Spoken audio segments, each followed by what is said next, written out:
નમો ભગવતે વાસુદેવાય.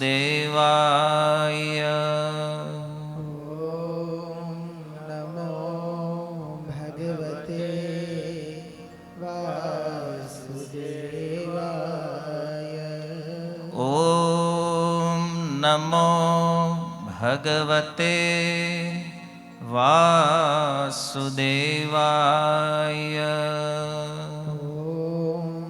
નમો ભગવતે વાસુદેવાય. ઓમ નમો ભગવતે વાસુદેવાય.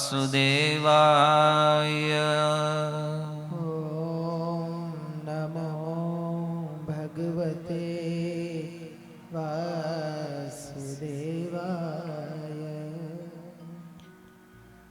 હરે કૃષ્ણ. સ્વાગતમ ઉપસ્થિત સર્વ શ્રોતાગણ વૈષ્ણવજન એવં મહાનુભાવ. આજે ગોલોકવાસી ઘનશ્યામભાઈ ઠાકરસિંહભાઈ નારોલા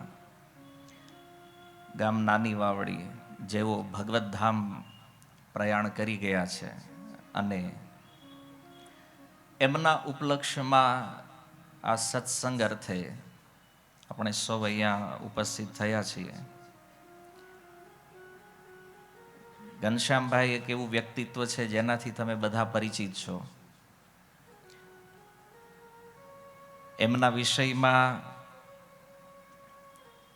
ઘણી બધી વાતો છે કે જે હું કહું એના પૂર્વ તમે જાણો છો. પણ જો કોઈ વ્યક્તિના જીવનનો સદગુણ જે છે એ છે એનો વ્યવહાર. કોઈના મૃત્યુ પછી કોઈ વ્યક્તિને યાદ કરે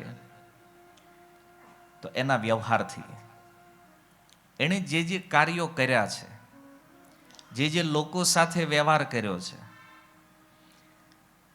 અને એના માટે જે પ્રશંસાઓ નીકળી રહી છે. આમ તો જોઈએ તો મૃત્યુ પછી બધા સારી જ વાત કરતા હોય, પણ એવા બહુ ઓછા વ્યક્તિત્વ હોય કે જેની વાત હોય ને એવું એનું જીવન હોય. અને આ વાસ્તવિકતા છે. એટલે કે જે વ્યવહાર જે વ્યક્તિ કરે છે એ વાસ્તવમાં પોતાના સદગુણોને પ્રકાશિત કરે છે. આ પછી ઘણીવાર એવું બનતું હોય કે સારી વસ્તુ કોઈને પસંદ ન આવતી હોય, એનો ભાવ સારો હોય પણ સામેવાળાનો ભાવ બરાબર ન હોય તો એ એને પસંદ ન આવતું હોય. પણ જો એક વિશેષ વાત એ છે કે જે સદગુણો એના જીવનમાં એણે પ્રગટ કર્યા છે એનું એક કારણ જે મને લાગે છે એ સત્સંગ છે. કોઈના પણ જીવનમાં કોઈ સારી વાત આવી છે તો એનું મૂળ જે છે ને એ સત્સંગ છે. અને આ ઘનશ્યામભાઈ, હમણાં અમે ચર્ચા કરી, ઘણા વર્ષોથી BAPS સંસ્થા સાથે જોડાયેલા હતા, એમના સત્સંગી હતા અને સત્સંગ પ્રત્યે એની ખૂબ રુચિ છે. અને એનું જ પરિણામ છે કે આજે અહીંયા સત્સંગ થઈ રહ્યો છે. તો સદગુણ જે છે ને એ સત્સંગથી પ્રાપ્ત થાય. કારણ ગોસ્વામી તુલસીદાસજી કહે છે માનસમાં કે બિનુ સત્સંગ વિવેક ન હોય, રામ કૃપા બિનુ સુલભ ન સોઈ. વિવેકનો અર્થ શું છે કે સહી અને ગલત, જડ અને ચેતન, આ વચ્ચેની સમજ જેને પ્રાપ્ત થાય આને શાસ્ત્ર વિવેક કહે છે. સંસારના વિષયમાં જાણતા હોય, ભગવાનના વિષયમાં પણ જાણતા હોય તો આ વિવેક બુદ્ધિના કારણે છે. નહીંતર જો સંસારમાં ઘણા લોકો એવા છે એને જીવનનો ઉદ્દેશ જ ખબર નથી, જન્મ્યા શું કામ, તો કે ભગવાને પ્રગટ કરી દીધા છે તો આવી ગયા. બરાબર છે, કોઈ ઉદ્દેશ્ય હશે ને જીવનનો? કાંઈ નહીં, બસ ખાઈ પીને મોજ કરો, કોઈ લક્ષ્ય નથી જીવન. અને એ ભોગોમાં જીવન નષ્ટ થઈ જાય. પણ જો શ્રીમદ ભાગવત કહે છે, રામાયણમાં પણ આ વાત ભગવાન રામે કરી છે કે મનુષ્ય જીવન છે ને એ દુર્લભ છે. પ્રહલાદ મહારાજના પ્રસંગમાં એના બાળમિત્રોને શિક્ષા આપે, પહેલો શ્લોક છે દુર્લભમ માનુષમ જન્મ. જીવન દુર્લભ છે. ભગવાન રામ જ્યારે અયોધ્યામાં પોતાની પ્રજાને પ્રવચન કરી રહ્યા છે, એમાં એણે કીધું કે આ માનવ જીવન દુર્લભ છે. ઘણી જગ્યાએ શાસ્ત્રોમાં વર્ણન છે. અચ્છા, એક પ્રશ્ન થાય, દુર્લભ કેમ છે? તો સામાન્ય તો આપણે હિન્દુ સનાતન ધર્મમાં તમે સાંભળ્યું છે કે 84 લાખ પ્રકારના શરીરો હોય છે, અલગ અલગ પ્રકારના. અને એનું પણ વિભાજન શાસ્ત્રોમાં બતાવ્યું છે. જલજા નવલક્ષાણી, 9 લાખ પ્રકારના પાણીમાં રહેવાવાળા છે. સ્થાવરે લક્ષ વિશંતિ, 20 લાખ વનસ્પતિ ઇત્યાદિ છે. કૃમિ રુદ્ર સંખ્યાક 11 લાખ જીવજંતુઓ છે. 10 લાખ આકાશમાં ઉડવાવાળા પક્ષીઓ છે. 30 લક્ષાણી પશવ, 30 લાખ પશુઓના શરીર છે. અને ચતુર્લક્ષાણી માનવ, 4 લાખ પ્રકારના મનુષ્યો છે. 4 લાખ મનુષ્યો અર્થાત દેવતા, ગંધર્વ, કિન્નરા બધા એમાં આવી ગયા હોય. તો મનુષ્યની જે વેરાયટી છે એ 4 લાખ છે. તો આ બધામાં કીધું દુર્લભ મનુષ્ય જીવનને. તો એક પ્રશ્ન મનમાં થાય, કયું મનુષ્ય જીવન દુર્લભ છે? 4 લાખ પ્રકારની વેરાયટી જે છે, તો જો અમેરિકામાં કોઈ ક્રિશ્ચિયન પરિવારમાં જન્મ થયો એ પણ મનુષ્ય છે, કે અરબ કન્ટ્રીમાં કોઈ મુસ્લિમ પરિવારમાં જન્મ લે છે એ પણ મનુષ્ય છે, અથવા આફ્રિકા ખંડમાં કોઈનો જન્મ થયો છે આદિવાસી કમ્યુનિટીમાં, એ પણ મનુષ્ય છે. તો શાસ્ત્ર કયા જીવનને દુર્લભ કહે છે? કયું માનવ જીવન દુર્લભ છે? તો કહે છે ભારત વર્ષની અંદર જન્મ લેવો આ દુર્લભ છે. કારણ કે ભારતમાં જે જન્મ્યા છે ને એને સનાતન ધર્મનો આશ્રય છે. અને સનાતન ધર્મના આશ્રયમાં જે છે એ મનુષ્ય જીવનની વેલ્યુ જાણે છે. આ જીવન શા માટે મળ્યું? તમે એક વિચાર કરો કે આજે આપણે અમેરિકાથી બહુ પ્રભાવિત છીએ, અથવા વેસ્ટ કન્ટ્રીઓથી. શા માટે? અચ્છા, વેસ્ટ કન્ટ્રીમાં એવું શું છે કે જેનાથી આપણું એટ્રેક્શન એમાં છે? એક જ વસ્તુ છે, ધન આપણી કરતાં વધારે છે, અથવા ભોગની સુવિધાઓ આપણા કરતાં વધારે છે. અને એટલે કદાચ લોકોને એવું લાગે ભારત બરાબર નથી હવે રહેવા લાયક. પણ શાસ્ત્ર કહે છે ભારત જેવું કોઈ સ્થાન નથી. અચ્છા, ભારતનો અર્થ શું છે? ભાનો અર્થ છે પ્રકાશ, જ્ઞાન. રતનો અર્થ છે ઇન્વોલ્વ રહેવું. જે નિત્ય જ્ઞાનમાં ઇન્વોલ્વ રહે છે આ ભૂમિ ભારત છે. અહીંયા સૌથી વિશેષ વસ્તુ છે ને જ્ઞાન, જે વિશ્વમાં ક્યાંય નથી એ આપણી પાસે છે. પણ લોકો વિચાર કરે છે કે નહીં નહીં, જ્ઞાનને શું કરશું? આપણે ક્યારેક કહીએ તો કે જ્ઞાનને શું કરવું છે? જો જીવન જીવવા તો પૈસાની જરૂર પડે છે, ધનની જરૂર પડે છે, જ્ઞાનથી શું થવાનું છે? ધન જીવન જીવવા માટે જરૂરી છે, એમાં કોઈ સંદેહ નથી. પણ એનાથી વિશેષ જરૂરી જ્ઞાન છે કે આ મનુષ્ય જીવન મળી ગયું છે. જો પ્રહલાદ મહારાજની વાત બહુ સુંદર છે. એણે કીધું દુર્લભમ માનુષમ જન્મ તદપી અધ્રુવમ અર્થદમ. આ છે દુર્લભ, વારે વારે મળતું નથી. ગંગા સતીએ કીધું ને, વીજળીને ચમકારે મોતીડા પરવો પાનભાઈ. એક વીજળીનો ચમકારો જેટલો સમય રહે આકાશમાં એટલી અવધિ આ જીવનની છે. અત્યારે આપણો ચમકારો થયેલો છે અને ક્યારે બંધ થઈ જાય આનું ખબર નથી. મોતી પરોવવાનો અર્થ છે ભજન કરવું જોઈએ.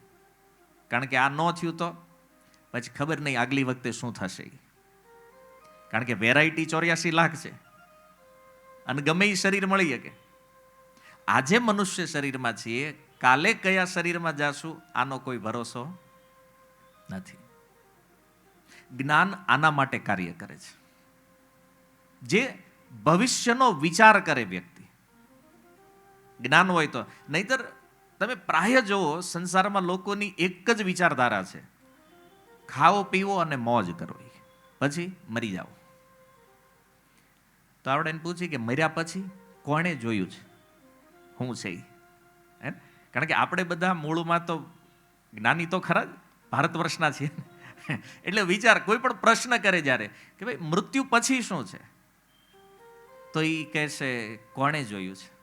જે ગયા એ કોઈ આવ્યા નથી કહેવા, કોઈનો મેસેજ નથી, કોઈનો મેલ નથી આવ્યો ક્યારેય કે ભાઈ મૃત્યુ પછી કેમ માનવું, આપણે જોયું જ નથી કોઈએ, એટલે એ બધી વાત છોડો, મોજ કરો. હા, આપણે નથી જોયું એનો અર્થ એ નથી ને કે એ નથી, પણ જો આ શાસ્ત્ર કહે છે, ભગવાને ગીતામાં કીધું 2:27, જાતસ્ય હિ ધ્રુવોર મૃત્યુ ધ્રુવમ જન્મ મૃતસ્ય છે. એ અર્જુન, જેનો જન્મ છે એનું મૃત્યુ નિશ્ચિત છે, અને જેનું મૃત્યુ છે એનો પાછો જન્મ પણ નિશ્ચિત છે. તસ્માત અપરિહાર્ય છે, અપરિહાર્ય કર્તવ્ય છે, આને નિવારી ન એકાય. તો શોક કરવાનું કોઈ કારણ નથી, પણ એ સમજાય ક્યારે? જ્ઞાન હોય તો ને. તો જ્ઞાની વ્યક્તિ જે છે એ વિચાર કરે કે હા, મૃત્યુ પછી જીવન છે, અને કયું જીવન મળશે, તો એની વેરાયટી પણ એટલી છે. તો વિચાર આપણે કરવાનો છે.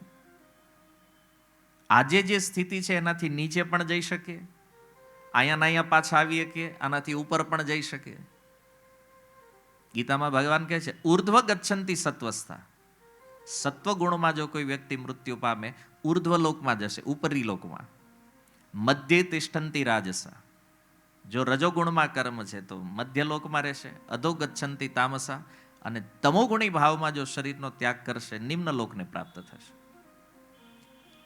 ચાલો, ક્યાંક ને ક્યાંક જન્મ તો થવાનો છે, ક્યાંય ને ક્યાંય શરીરો મળવાના છે, પણ જે શરીરની દુર્લભતા કીધી છે, ભારત વર્ષમાં જન્મ, આ ક્યાંય નથી. અને આ ભારત વર્ષમાં જન્મ એક જ શરીર એવું છે જ્યાં વ્યક્તિ વિચાર કરે મારે શું કરવાનું છે, મારું ઉદ્દેશ્ય શું છે જીવનનો. હું ખાલી ખાવા પીવા માટે તો આવ્યો જ નથી. કેમ? કારણ કે એ તો જે ભજન નથી કરતા એને થાય છે આ બધું. જેને જ્ઞાન નથી એની પણ આ સ્થિતિ છે. પશુઓ પણ ખાઈ પીને મજા કરે છે. મનુષ્ય જીવનમાં જો આજ કરવાનું છે તો એની હાટું તો આપણે આવ્યા નથી. કાંઈક તો આ જીવનનો ઉદ્દેશ્ય ભિન્ન છે, અને એ ઉદ્દેશ્ય છે ભજન, ભક્તિ. જો શાસ્ત્રોમાં બહુ બધી વાતો છે, બહુ બધા માર્ગ છે, અને બહુ બધા સાધનો બતાવ્યા છે, પણ એમાંથી યદિ કોઈને પૂછવામાં આવે કે શ્રેષ્ઠ સાધન કયું છે, આપણે એટલા માટે જાણવું જરૂરી છે કારણ કે આપણી પાસે સમય બહુ ઓછો છે.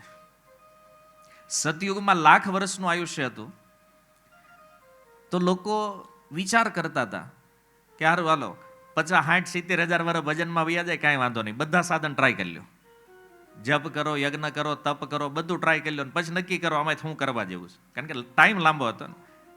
પછી યુગ બદલાણો, ત્રેતા યુગ આવ્યો, એક મીંડું નીકળી ગયું, આયુષ્ય થઈ ગયું 1000 વર્ષ, 10,000. તો 10,000 વર્ષના આયુષ્યમાં તે લોકોએ નિર્ણય કર્યો કે ભાઈ હવે અમુક સાધનો બહુ ટાઈમ લે છે, એ છોડો, આ જે છે એમાંથી જ કરો કંઈક. વળી યુગ બદલાણો, દ્વાપર આવ્યો, 1000 વર્ષના આયુષ્ય થયા, વળી સાધનો થોડાક થયા, પણ એમાંથી તોય વેરાયટી ઘણી બધી થઈ, અને અંતે કળિયુગ આવ્યો. તો કળિયુગના વિષયમાં વ્યાસદેવ કહે છે મંદા સુમંદ મતયો મંદ ભાગ્ય હિ ઉપદ્રિતા. જો આયુષ્ય ઓછું છે, ભાગ્યના નબળા છીએ, મતિ મંદ છે, અને આવી સ્થિતિમાં કોઈ જીવનું કલ્યાણ કેવી રીતે થાય આનો ઉકેલ શોધવાનો છે. આ આટલા સમયમાં કે આપણું 100 વર્ષનું આયુષ્ય, પછી એક મીંડું ઘટ્યું, કળિયુગમાં આયુષ્ય 100નું થઈ ગયું, અને એ આપણે ફાસ્ટ ફૂડમાં આવ્યા એટલે 60, 70, કારણ કે ફાસ્ટ ફૂડ થયો ને તો જવાનું ફાસ્ટ થઈ ગયું છે, 70, 60 વર્ષનું આયુષ્ય થઈ ગયું. એમાં આપણે નક્કી કરવાનું છે કે આ શાસ્ત્રના હજારો સાધનમાંથી એવી કઈ વસ્તુ છે જે આપણું આત્મકલ્યાણ કરી શકે છે. અને આ પ્રશ્ન નૈમિષારણ્યમાં શૌનકાદિ ઋષિઓ સૂતજીને પૂછી રહ્યા છે. તત્ર તત્ર અંજસાયુષ્મન ભવતા યદ વિનિશ્ચિતમ, કે છે હે સૂતજી, ભવતા તમે તત્ર તત્ર અંજસાયુષ્મન, જેટલા જેટલા સાધનો શાસ્ત્રમાં બતાવ્યા છે, કળિયુગના જીવોનું કલ્યાણ કરે એ સાધન કયું, તમે કયો નિર્ણય કર્યો છે એ અમને બતાવો. કેમ? કારણ કે આ જગતમાં કોઈ મહાપુરુષો જે નિર્ણય કરીને ગયા છે ને એ જ ફાઇનલ છે. બાકી શાસ્ત્રોમાં હજારો વાતો છે, આપણે વાંચીને કન્ફ્યુઝ થઈ જાય. શું કરવું જોઈએ આમાં? કોઈ કે છે યોગ કરો, કોઈ કે યજ્ઞ કરો, કોઈ કે જપ કરો, કોઈ કે તપ કરો, કોઈ કે વ્રત કરો. તો બધા સાધનો કરવાનું સામર્થ્ય નથી આપણું, એને કેટલું કરશું? ત્યારે સૂતજી કહે છે કે કળિયુગમાં આત્મકલ્યાણનો એકમાત્ર માર્ગ જે છે ને એ ભગવાનની ભક્તિ છે. સવે પુંસા પરો ધર્મો યતો ભક્તિ રદોક્ષજે અહૈતુક કે અપ્રતિહતા એ આત્મા સુપ્રસિદ્ધ હતી. જો આ સંસારમાં ઘણા બધા લોકો ઘણા બધા ધર્મોનું પાલન કરે છે, પણ સૂતજી કહે છે કે કોઈ વ્યક્તિ જે ધર્મને ફોલો કરે છે, જે ધર્મનું પાલન કરે છે, તો એ ધર્મ સહી છે કે નહીં ખબર કેવી રીતે પડે? તો એણે કીધું સવે પુંસા પરો ધર્મો યતો ભક્તિ રદોક્ષજે, જો એની ભગવાનમાં ભક્તિ જાગે તો સમજી લો કે જે ધર્મ ફોલો કરે છે ને એ રાઈટ છે. એ તો ભક્તિ રદોક્ષજે, અધોક્ષજ કહે છે ભગવાનને. ભગવાનમાં ભક્તિ થઈ અને ધર્મ ઓકે છે, એ રાઈટ છે. અને કેવી ભક્તિ? તો કહે છે અપ્રતિહતા, અપ્રતિહતા અને અહેતુકી, મતલબ જે ભક્તિનો કોઈ હેતુ ન હોય, અર્થાત નિષ્કામ ભક્તિ. અને અપ્રતિહતાનો અર્થ છે પછી તૂટે નહીં. અને ઘણીક વાર એવું થાય ને કે આજ માળા થઈ ગઈ છે કાલ પાછી ન થાય, વળી પમદી ન થાય, પાછું એકદમ થાય ના ના કરવાનું છે આપણે, વળી પાછી પકડી લે. જે તૂટક તૂટક જે ભજન થઈ રહ્યું છે ને એને કે અપ્રતિહતા. અપ્રતિતાનો અર્થ છે અખંડ, કન્ટિન્યુઅસ જે થયા કરે છે. અને ત્રીજું લક્ષણ બતાવ્યું યયાત્મા સુપ્રસિદ્ધ હતી, જે આત્માને પ્રસન્ન કરે છે. આ ભક્તિ, આ સાર છે કળિયુગમાં. અને એટલા માટે ભગવાન રામ જ્યારે અયોધ્યાથી વનવાસ માટે નીકળ્યા અને એક પછી એક ઋષિઓના આશ્રમ ઉપર જ્યારે જઈ રહ્યા છે, તો ભગવાન રામ એક મહાન ઋષિના આશ્રમ ઉપર આવ્યા છે જેનું નામ છે શરભંગ ઋષિ. નામ રામાયણમાં તમે સાંભળ્યું છે, શરભંગ. વિરાટ નામનો એક અસુર હતો, એનો વધ કર્યા પછી ભગવાન સીધા શરભંગ મુનિને ત્યાં આવ્યા છે. એ શબરીની જેમ વેઇટિંગમાં હતા. જાવું તું એને બ્રહ્મલોક જાતા હતા, પણ ત્યાં કોઈ ઋષિએ કીધું કે આ વનની અંદર ભગવાન રામ આવ્યા છે. તો એને વિચાર થયો કે જે ભગવાન માટે આટલા જન્મો સુધી તપ કર્યું, વ્રત કર્યું, યજ્ઞ કર્યા, યોગ કર્યા, અને એ ભગવાન આજ અહીંયા આવે છે, તો ભાઈ મારે ત્યાં શું કામ છે? તો શરભંગ ઋષિ રોકાઈ ગયા અને ભગવાનની રાહ જોવા લાગ્યા કે ક્યારે એ ભગવાન આવે અને ક્યારે મને દર્શન આપે. હવે જો એ જ વન છે, કદાચ એને ખબર પડે કે અહીંયા આવ્યા છે તો એ જઈને ભગવાનનું દર્શન કરી શકે, પણ એ પોતાના આશ્રમમાં બેઠા બેઠા વેઇટિંગ કરે છે ભગવાન. અને એને વિશ્વાસ છે કે આવશે. અને ભગવાન આવ્યા, ભગવાનનું દર્શન કર્યું અને ભગવાનને પ્રાર્થના કરતા એક સુંદર વાત કહે છે, જોગ જગ્ય તપ વ્રત કિન્હા, કહે છે પ્રભુ આજ સુધી મેં જેટલા યોગ કર્યા, જેટલા યજ્ઞ કર્યા, જેટલા જપ કર્યા, જેટલા તપ કર્યા, જેટલું વ્રત કર્યું છે, આ બધું આજે હું તમને સમર્પિત કરી દઉં છું, આ બધું તમને આપી દઉં છું.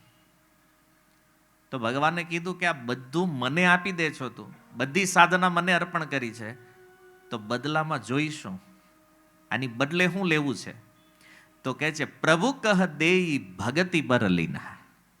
એને કીધું પ્રભુ આ મારું બધું સાધના, બધી તપસ્યા, બધું ફળ લઈ લ્યો, અને આના બદલામાં મને તમે ખાલી ભક્તિ આપી દો બસ. ભગવાન પાસે ભક્તિ માગે છે શરભંગ ઋષિ. તો વિચાર કરો, આ ભક્તિ જે છે ને, મનુષ્ય જીવન જેમ દુર્લભ છે. એકાદશ સ્કંદમાં ભગવાન ઉદ્ધવજીને કહે છે કે આ સંસારમાં, ભારત વર્ષમાં સનાતન ધર્મની અંદર વેદ ધર્મને માનવાવાળા પરિવારોમાં કોઈને જન્મ મળી ગયો, આ એનું પરમ સૌભાગ્ય છે. અને એનાથી મોટું સૌભાગ્ય છે કે આ મનુષ્ય જીવનમાં કોઈ ભગવાનના ભક્તોની સંગતિ મળી જાય, સાધુ સંગ મળે. આ જીવન પરિપૂર્ણ છે, આ 100% જીવન છે. કેમ? કારણ કે જો ભગવાન પાસેથી ભક્તિ પ્રાપ્ત કરવી ને બહુ દુર્લભ છે. ભગવાન જલ્દી દેતા નથી કોઈને ભક્તિ. અને નહીં દેવાનું એક કારણ છે કે જો ભગવાન એમનામ બાંટવા માંડે કોઈને તો ગીતામાં બોલ્યા છે એ ખોટું સિદ્ધ થઈ જાય. એણે કીધું સમ અહમ સર્વભૂતેષુ, કે અર્જુન હું બધા જીવ પ્રતિ સમ છું. અને માની લો કોઈ એક જીવને ભક્તિ આપે ને બીજાને ન આપે તો ભગવાન ઉપર પક્ષપાતનો દોષ લાગશે કે ભગવાને આને દીધી આને કેમ ન દીધી, ભાઈ અમને કેમ ન આપી. હે, ભગવાન નથી આપતા ભક્તિ. ભગવાને આ ડિપાર્ટમેન્ટ છે ને એના ભક્તોને આપી દીધો છે. ભક્તોને કીધું તમે બાંટો. અને એટલા માટે જો આ જગતમાં કોઈ પણ ભક્ત બને છે ને તો એ કોઈ ભક્તના સંગથી બને છે. ભગવાન ડાયરેક્ટ નથી આપતા ભક્તિ. અને એટલે ભક્તિ રસામૃત સિંધુમાં રૂપ ગોસ્વામી કહે છે આ ભક્તિ જે છે ને એ સુદુર્લભ છે. દુર્લભ નહીં, શું કહે છે? સુદુર્લભ છે. કોઈને એમ પ્રાપ્ત થતી નથી. પણ ભગવાન કહે છે જો મનુષ્ય જીવન મળે અને એમાંય જો ભક્તિ મળે ને તો સમજી લો કે આનાથી વધારે ભાગ્યવાન વ્યક્તિ આ જગતમાં બીજો કોઈ નથી. પૂછ્યું કોણ ભાગ્યશાળી વ્યક્તિ કોણ છે આ જગતમાં? આવો પ્રશ્ન કોઈ પૂછે, ઘણા કહેતો હોય ને બહુ ભાગ્યશાળી છે. કયા આધાર ઉપર કે છે? ધન મળ્યું છે એટલે, ડિગ્રીઓ મળી છે એટલે, નામ મળ્યું છે એટલે, કયા આધાર ઉપર ભાગ્યશાળી, કયા આધાર ઉપર છીએ આપણે? કવિરાજ ગોસ્વામી કહે બ્રહ્માંડ ભ્રમિતે કોણ ભાગ્યવાન જીવ, ગુરુ કૃષ્ણ પ્રસાદે પાયે ભક્તિ લતાવી છે. જેને ગુરુની કૃપાથી, ભક્તની કૃપાથી, ભગવાનની કૃપાથી જેને ભક્તિ લતા બીજ મળી ગયું છે ને, ભક્તિ જેના હૃદયમાં જાગૃત થઈ ગઈ છે, આ સૌથી ભાગ્યવાન જીવ છે. અચ્છા, એક પ્રશ્ન બીજો થાય કે હાલો ભક્તિ તો મળે છે ને સંસારમાં જોઈ છે ઘણા લોકો ભક્તિ કરે છે. અચ્છા, ભક્તિનો ઉદ્દેશ્ય કોણ છે? બોલે ભગવાન. આ ભગવાન ક્યાં રહે છે? હવે એક પ્રશ્ન પૂછવામાં, ભગવાન રહે છે ક્યાં? ભગવાન અહીંયાથી પૂર્વમાં વાલ્મીકી મુનિના આશ્રમેથી આવ્યા છે અહીંયા સુધી. થોડુંક બેક કથામાં આપણે જઈએ તો વાલ્મીકીજીના આશ્રમે જ્યારે ભગવાન પહોંચ્યા લક્ષ્મણજીને સીતાજીને લઈને, તો ભગવાન રામે વાલ્મીકીજીને કીધું કે તમે મને બતાવો હું ક્યાં રહું. એને હું વનમાં નીકળ્યો છું તો મારે ક્યાં રહેવું જોઈએ? તો વાલ્મીકીજીએ ઘણા બધા સ્થાન, 10 સ્થાન બતાવ્યા છે ભગવાનને રહેવાના. અને એમાં પહેલું સ્થાન જે છે એ કહે છે કે जिनके श्रवण समुद्र समाना कथा तुम्हारी सुभग सरिनाना. जिनके श्रवण, श्रवण माने कान, જેના કાન સમુદ્ર સમાન વિશાળ છે. સમુદ્ર સમાન વિશાળ કાનનો અર્થ શું છે? કે જે નિત્ય નિરંતર તમારી કથાઓને સાંભળતા રહે છે, કથા જે સાંભળે છે ને એના હૃદયમાં જઈને વાસ કરો. તો કેટલું સુંદર ઉદાહરણ આપ્યું છે. સમુદ્ર સમાન કાનનો અર્થ શું છે? કે સમુદ્રમાં સંસારની બધી નદીઓ પ્રવેશ કરે છે. જેટલી નદીઓ છે ને એ બધી સમુદ્રમાં પ્રવિષ્ટ થતી જાય. એમ આ જગતમાં ભગવાનની કથા જેના કાનમાં, કર્ણરંધ્રેન પ્રવિષ્ટ, જેના કાનમાં કથા પ્રવિષ્ટ થાય છે, પ્રભુ એના હૃદયમાં જઈને તમે નિવાસ કરો. પહેલું સ્થાન વાલ્મીકીજી આપ્યું. ભગવાન ક્યાં રહે છે?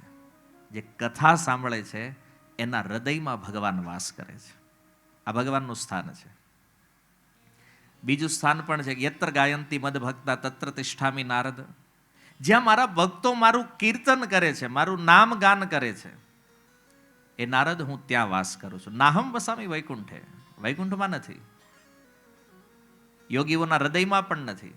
તો યત્ર ગાયંતી મદ ભક્તા, જ્યાં મારા ભક્તો ગાન કરે છે મારી દિવ્ય નામ રૂપ ગુણો લીલાઓનું, હું ત્યાં વાસ કરું છું. આ ભગવાનનું સ્થાન છે. ભાઈ 10 સ્થાન પછી એને કીધું ચિત્રકૂટમાં રહ્યો. અને ભગવાન 14 વર્ષમાંથી 13 વર્ષ ચિત્રકૂટ રહ્યા છે. 1 વર્ષમાં પછી આગળનો પ્રવાસ આખો થયો, સીતાજીને લઈને આવવાના હતા એ બધું. 13 વર્ષ ભગવાન ચિત્રકૂટમાં રહ્યા છે. પણ વાસ્તવિક સ્થાન છે ભક્તોના હૃદયમાં રહે છે. કારણ કે ભગવાનની કથા જે છે ને એ ભક્તો માટે અમૃત છે. કર્ણ રસાયણ છે. અને એટલા માટે જ્યાં કથા છે તો ભક્તને બીજી કોઈ જરૂર નથી. કથા છે તો એ ભગવાનને પણ જરૂર નથી એવું લાગે. ભગવાન પણ ત્યાં જરૂરી નથી જ્યાં કથા હોય. અને એનું ઉદાહરણ હનુમાનજી મહારાજ છે. ભગવાન રામ આખા સાકેતને અયોધ્યાને પોતાના મૂળ અયોધ્યામાં લઈને ગયા. હનુમાનજી મહારાજ ન ગયા. આમ તો 4 જણાને જ ગયા. હનુમાનજી નથી ગયા, વિભીષણ, જામવંત અને એક વાનર છે મયંદ. અમુક નામ છે એ હારે ન ગયા. એમાં એક હનુમાનજી મહારાજને આપણે જાણીએ છીએ, હનુમાનજી મહારાજ ન ગયા. કેમ નથી ગયા? કથા. ભાગવતમાં એક શ્લોક છે, ન વૈકુંઠ કથા સુધા પગા. આ કથા જે છે ને વૈકુંઠમાંય નથી, સ્વર્ગની વાત જવા દો. ભગવાનના ધામમાં પણ કથા નથી. ભગવાન છે, કથા નથી. અને એટલે હનુમાનજી મહારાજે કીધું, પ્રભુ હું આવું અયોધ્યા, મને વાંધો નથી આવવામાં, પણ કથા છે. ભગવાન કે કથા નથી ત્યાં. તો ત્યાં હું હોઉં? ભગવાન કે ડાયરેક્ટ કથા નથી તો મારે નથી આવવું. ભગવાન રામને આશ્ચર્ય થયું, કથા માટે મને છોડી દે. હનુમાનજી મહારાજને કીધું, કથા માટે તું સાક્ષાત મારો સંગ વિયોગ લે છો. ત્યારે હનુમાનજી મહારાજ કહે છે કે પ્રભુ હું જો આવી જાઉં સાકેત તો ત્યાં તમે મળી જાઓ, કથા ન મળે. પણ જો હું અહીંયા રહું તો મને કથા મળે અને કથા દ્વારા તમે મળી જાઓ. અહીંયા વધારે લાભ છે મારો. અને એટલા માટે હું નથી ચાહતો, મારે વૈકુંઠ અયોધ્યા નથી આવવું. હનુમાનજી મહારાજ આજે પણ આવ્યા છે. ભગવાન રામે પૂછ્યું, ક્યાં સુધી રહેવાનો વિચાર છે? બોલે જ્યાં સુધી છેલ્લો વક્તા હશે આ પૃથ્વી ઉપર કથા કહેવા વાળો, ત્યાં સુધી રહીશ.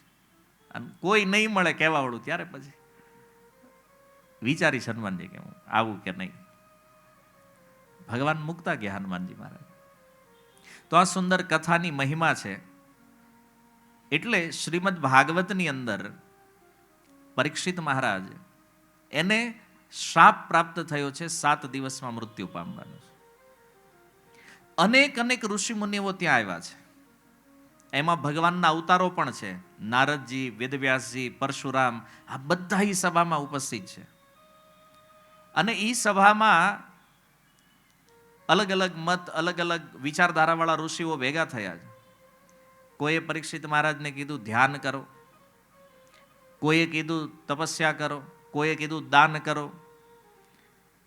પણ પરીક્ષિત મહારાજને આ કોઈની વાત મગજમાં બેઠી નહીં. ભલે કઈ રહ્યા હતા બધા ઋષિ મુનિઓ, કીધું ને તત્ર અંજસા યુષ્મન, માર્ગ ઘણા બધા છે. પણ પરીક્ષિત મહારાજ કે આ બધા ટાઈમ બહુ લે એવા છે. તપ કરવા બેહું તો ક્યારે અમારી પાસે 7 જ દિવસ છે, 8મો દિવસ નથી. 7 દિવસમાં સિદ્ધ થાય એવું સાધન બતાવો. તો ઓલા ઋષિઓએ કીધું કે એ તો વિચારવું પડશે. એવું હેરું 7 દીમાં તપ કરીને કોઈ પામી જાય તો અઘરું છે, ટાઈમ લિમિટ ઓછી છે. બધા વિચાર કરે. એવામાં શુકદેવજીનું આગમન થયું. અને શુકદેવજી જ્યારે આવ્યા તો પરીક્ષિત મહારાજ કહે મારે ખાલી 7 દિવસ જીવવાનું છે. આજથી 7 દિવસ પર્યંત મારું મૃત્યુ થવાનું છે. અતઃ એટલા માટે હું તમને પૂછી રહ્યો છું. અતઃ પૃચ્છામિ સંસિદ્ધિમ યોગીનામ પરમમ ગુરુમ. એ યોગીઓના પરમ ગુરુ બતાવો કેમ કર્તવ્યમ રે માણસ. 7 દિવસમાં જેણે મૃત્યુ પામવાનું છે એણે શું કરવું જોઈએ? એનો ઉત્તર આપતા શુકદેવજી કહે છે તસ્માત ભારત સર્વાત્મા ભગવાન ઈશ્વરો હરિ. જે સર્વાત્મા છે, જે ભગવાન છે, જે ઈશ્વર છે, જે હરિ છે, એની કથાઓને શ્રોતવ્ય સાંભળવી જોઈએ, કીર્તિતવ્ય છે એનું કીર્તન કરવું જોઈએ, સ્મર્તવ્ય ચ ઈચ્છતામ અભયમ. જેણે મૃત્યુથી અભય પ્રાપ્ત કરવું છે એણે આ 3 કામ કરવા જોઈએ. મનુષ્ય જીવનનું પરમ કર્તવ્ય આ છે, ભગવાનની કથા સાંભળવી. વાત થોડીક એક્સેપ્ટ કરવી આપણા માટે અઘરી છે. કેમ? કારણ કે આપણને કર્તવ્યના રૂપમાં કેટલું દેખાય છે. મારે જે આ કરવાનું બાકી છે, ઓલું કરવાનું બાકી છે, આ કરવાનું છે, ઓલું કરવાનું છે.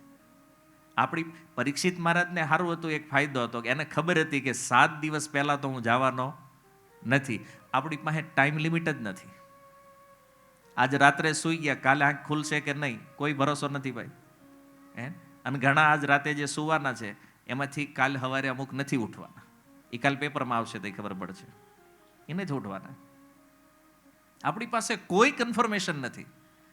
અને તોય આપણે વિચારી કરીએ છીએ કે નહીં, મારા જીવનમાં આ કર્તવ્ય સૌથી મહત્વનું છે, ઓલું કર્તવ્ય મહત્વનું છે. સુખદેવજી ભાગવતના પ્રારંભમાં કહે છે કે મનુષ્યનું પરમ કર્તવ્ય છે ભગવાનના વિષયમાં સાંભળે, ભગવાનનું કીર્તન કરે અને ભગવાનનું સ્મરણ કરે. કોણે કરવાનું છે આ? ઈચ્છતામ અભયમ, જેને મૃત્યુથી અભય પ્રાપ્ત કરવું છે એણે આ કરવું જોઈએ. અને આ વાસ્તવિકતા છે. આ સંસારમાં મોટામાં મોટો ભય શું છે? મૃત્યુ. આ જો કોઈ મરવાની વાત કરે ને તો આ વડીલો જે છે ગડા એ એમ કે ઈ વાત રહેવા જોઈએ. બીજી મૃત્યુ શબ્દ અશુભ માને, એ ચર્ચા રહેવા જોઈએ. બીજું કયો એ કંઈક બીજી વાત કરો. શું કામ ભય લાગે છે? આના વિષયમાં જાણતા નથી, ખબર નથી, એટલે બીક લાગે છે. મૃત્યુનું સ્મરણ થાય ને તો ભય લાગે કે ઓ જવાનું છે આપણે હવે, બીક લાગે. પણ ગમે એટલો ભય રાખશું તો એમાંથી બચવાના તો નથી. એટલે સુખદેવજી પ્રારંભમાં કહે છે અભય જેને પ્રાપ્ત કરવું છે તો એવા વ્યક્તિનું પરમ કર્તવ્ય છે કે એ ભગવાનનું ભજન કરે, ભક્તિ કરે. અચ્છા, ભક્તિ કરવાથી મળે શું? હવે જો એક બીજો કોન્સેપ્ટ એવો છે લોકોનો કે આપણે ભજન કરશું તો પછી આપણી જિંદગી ડિસ્ટર્બ નહીં થઈ જાય. કારણ કે આપણે બિઝનેસ કરવાનો છે, વ્યવહાર કરવાનો છે, સમાજનું કામ કરવાનું છે, આપણે કેટલું બધું કામ લઈને ચાલીએ છીએ. અને આમાં ભજન કરશું તો ઓલું ડિસ્ટર્બ થઈ જાય બધું. ઘણા લોકો, મોટા ભાગના લોકો એટલે ભજન નથી કરતા આ ભયના કારણે કે આ કોઈ વસ્તુ જે આપણું જે સેટઅપ જે છે એમાં કોઈ ડિસ્ટર્બન્સ આવવું જોઈએ નહીં. હકીકત એ છે કે ડિસ્ટર્બન્સ આવતું નથી, પણ પ્રોબ્લેમ એ છે ફાવટ નથી, આની ખબર નથી. આપણને એવું છે કે ભક્તિ એટલે આમ કંઈક છોડી દેવું પડશે ને કંઈક પરિવર્તન કરી નાખવું પડશે ને કંઈક આપણે એક ધારણાઓ બનાવી છે મનમાં, અને જેના કારણે ભજન કરવાની ઈચ્છા થતી નથી, ભક્તિ કરવાની ઈચ્છા થતી નથી. પણ કરવું તો આ જ પડશે. કેમ? કારણ કે આની સિવાય બીજો કોઈ રસ્તો નથી. દુનિયામાં એવું કોઈ સાધન નથી જે આ મૃત્યુથી અભય અપાવી શકે. આપણે એવું વિચારતા હોય કે હાલો આપણી પાસે 4-5 PhD ડિગ્રી છે તો શું થાય એનાથી? મૃત્યુ નહીં થાય. કોણ રક્ષા કરશે બતાવો? અચ્છા, આપણને એવું વિશ્વ આપણી પાસે ટેકનોલોજી બહુ છે. અચ્છા, ગમે એવી ટેકનોલોજી હોય, મૃત્યુથી કઈ ટેકનોલોજી બચાવશે? હા, ટેકનોલોજીના કારણે એવું થાય કે આપણે જલ્દી નિકટ વયા જાય છે મૃત્યુથી, પણ બચવાનો કોઈ ચાન્સ નથી. એટલા માટે ભજન એકમાત્ર એવી વસ્તુ છે કે જેને શાસ્ત્રોમાં સર્વોત્તમ માનવામાં આવ્યું છે. ભગવદ્ ગીતાના જે 3 યોગ છે, કર્મયોગ, જ્ઞાનયોગ અને ભક્તિ યોગ, તો એમાં ભગવાન કહે છે ભક્તિ યોગ જે છે ને એ સર્વોત્તમ છે, શ્રેષ્ઠ છે. કેમ? અને ભગવાને એલાન કર્યું છે ગીતામાં, ભક્ત્યા મામ અભિજાનાતિ. હે અર્જુન, જે ભક્ત છે ને એ મને જાણે છે. ક્યાંય ભગવાન નથી બોલ્યા ક્યારે જ્ઞાની મને જાણે છે કે યોગી મને જાણે છે. એક વાત ભગવાનની, ભક્ત્યા મામ અભિજાનાતિ, જે ભક્ત છે ને એ મને જાણે છે. અને આ વાત સત્ય છે. અચ્છા, કોણે આ વાત પ્રગટ કરી છે? આવો ભાગવતનો પ્રારંભ અને મહાભારતનો અંત, 18 દિવસનું યુદ્ધ જ્યારે પૂર્ણ થયું, યુધિષ્ઠિર મહારાજ રાજા બન્યા છે અને ભગવાન કૃષ્ણને થયું કે હવે બધું સેટઅપ થઈ ગયું છે, યુધિષ્ઠિર રાજા બની ગયા, તો આપણે હવે દ્વારિકા પ્રયાણ કરીએ. અને દ્વારિકા જવા માટે ભગવાન નીકળ્યા તો એ સમયે કુંતી મહારાણીએ સ્તુતિ કરી અને ભગવાનને રોકી લીધા. અને હકીકત ભગવાનને રોકાવું હતું, જવું નહોતું. કેમ? એક ભક્તની મહિમાને પ્રગટ કરવા માટે, કે મારો એક એવો ભક્ત છે જે દુનિયાથી અજાણ છે અને એને આ દુનિયાની સામે પ્રગટ કરવા માટે ભગવાને આ લીલા કરી અને ભગવાન રોકાઈ ગયા હસ્તિનાપુરમાં.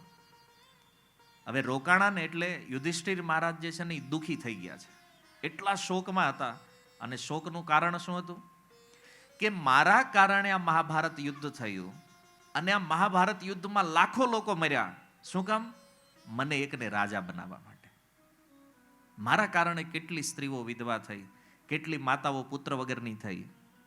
એ જ્યારે પ્રજામાં નીકળતા ને યુધિષ્ઠિર મહારાજને બહુ દુઃખ લાગતું આનું. તો વ્યાસ મુનિ સમજાવતા, ધૌમ્ય મુનિ જેના પુરોહિત છે એણે સમજાવ્યા. એનાથી ન માન્યા તો આ બેએ કીધું ભગવાનને કે તમે ટ્રાય કરો ને, સમજી જાય તો. ભગવાન કૃષ્ણ સમજાવે છે યુધિષ્ઠિર મહારાજને તો એનો શોક દૂર નથી થતો. આ એક આશ્ચર્યની વાત છે. તમે જો, ભગવાન સમજાવે અને કોઈ ન સમજાવું બને ખરું ક્યારે? આ સંભવ છે? આ ભાગવતમાં વ્યાસદેવ લખે છે ભગવાને સમજાવે, યુધિષ્ઠિર મહારાજ તોય ન સમજે. એનું એક કારણ છે. ભગવાન જ્યારે સંધિદૂત બનીને આવ્યા હતા, સંધિદૂત બનીને આવ્યા ને એ વખતે દુર્યોધને નક્કી કર્યું કે સંધિ તો આપણે કરવાની નથી, સમાધાન કરવાનું થતું જ નથી. ભગવાનને પ્રસ્તાવ આપ્યો કે એક કામ કરો, રાજ્ય તો યુધિષ્ઠિર મહારાજનું છે કાયદેસર. કેમ? તમને જો ખ્યાલ હોય મહાભારતમાં, ધૃતરાષ્ટ્ર કાર્યકારી રાજા હતા, એનો રાજ્યાભિષેક નથી થયો. એને મહારાજ પાંડુની બદલે સંભાળવા આપ્યું હતું કે આ જ્યાં સુધી હું રિટર્ન ન આવું ત્યાં સુધી સંભાળવાનું. મહારાજ પાંડુ રિટર્ન આવ્યા નહીં તો ધૃતરાષ્ટ્રને થયું સિંહાસન મારું છે, દીકરો એવો જ થયો એ કે અમારા બાપાનું છે, હું જ અહીં બેહવાનું. તો ભગવાને કીધું એક કામ કરો, આપણે માથાકૂટ નથી કરવી, અડધું અડધું કરી લો ભાઈ, 50-50%. દુર્યોધન કે નહીં, અડધુંય નહીં.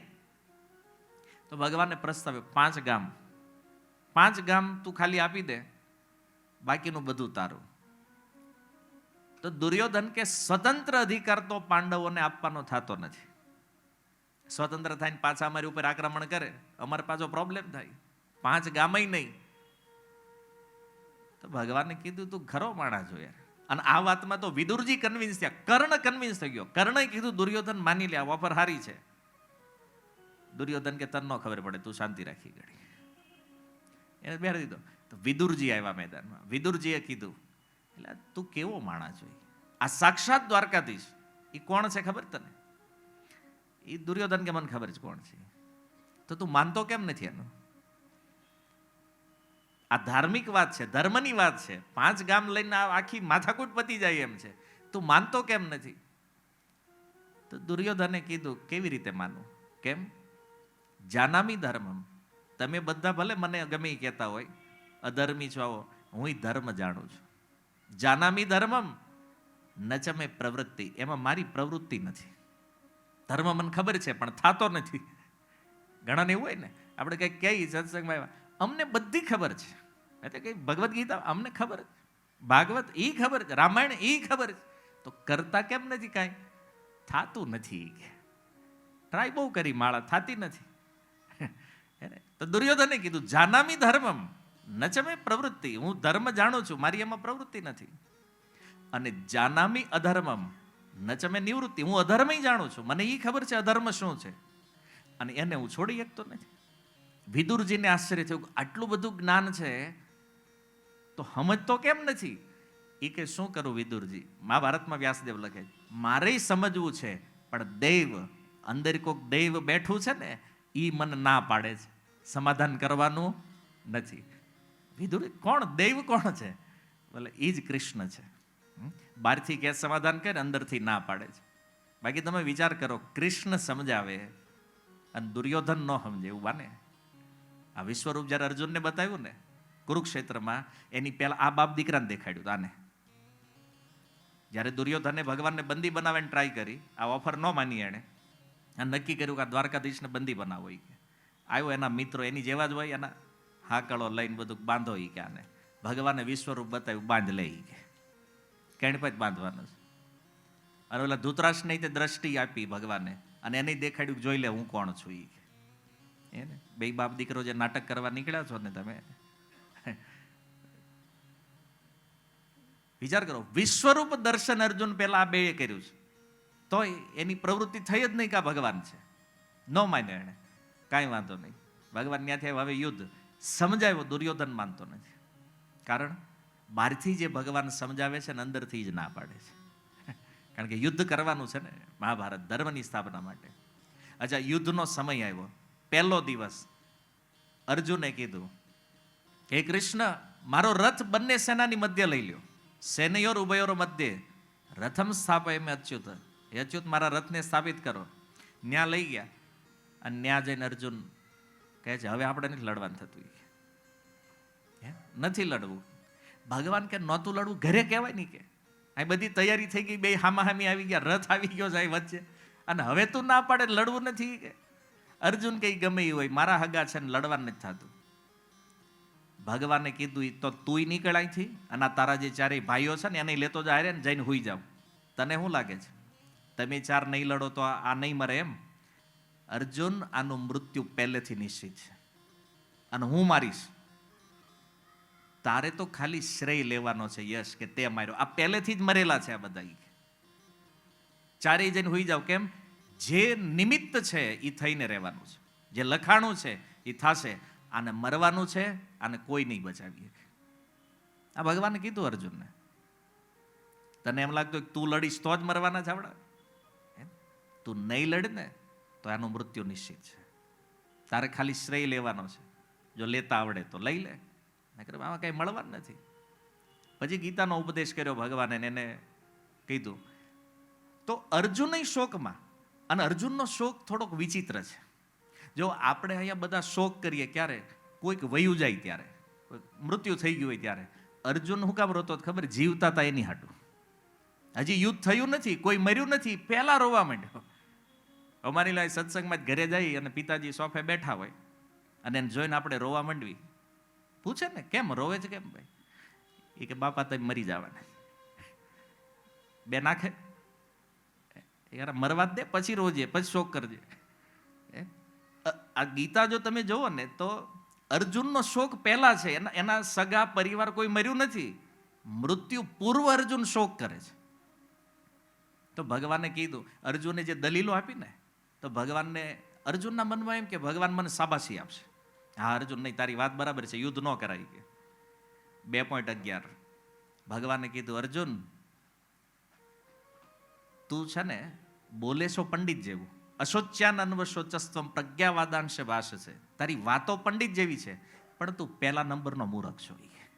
જો ગીતા અહીંથી પ્રારંભ કરી ભગવાન. કેમ?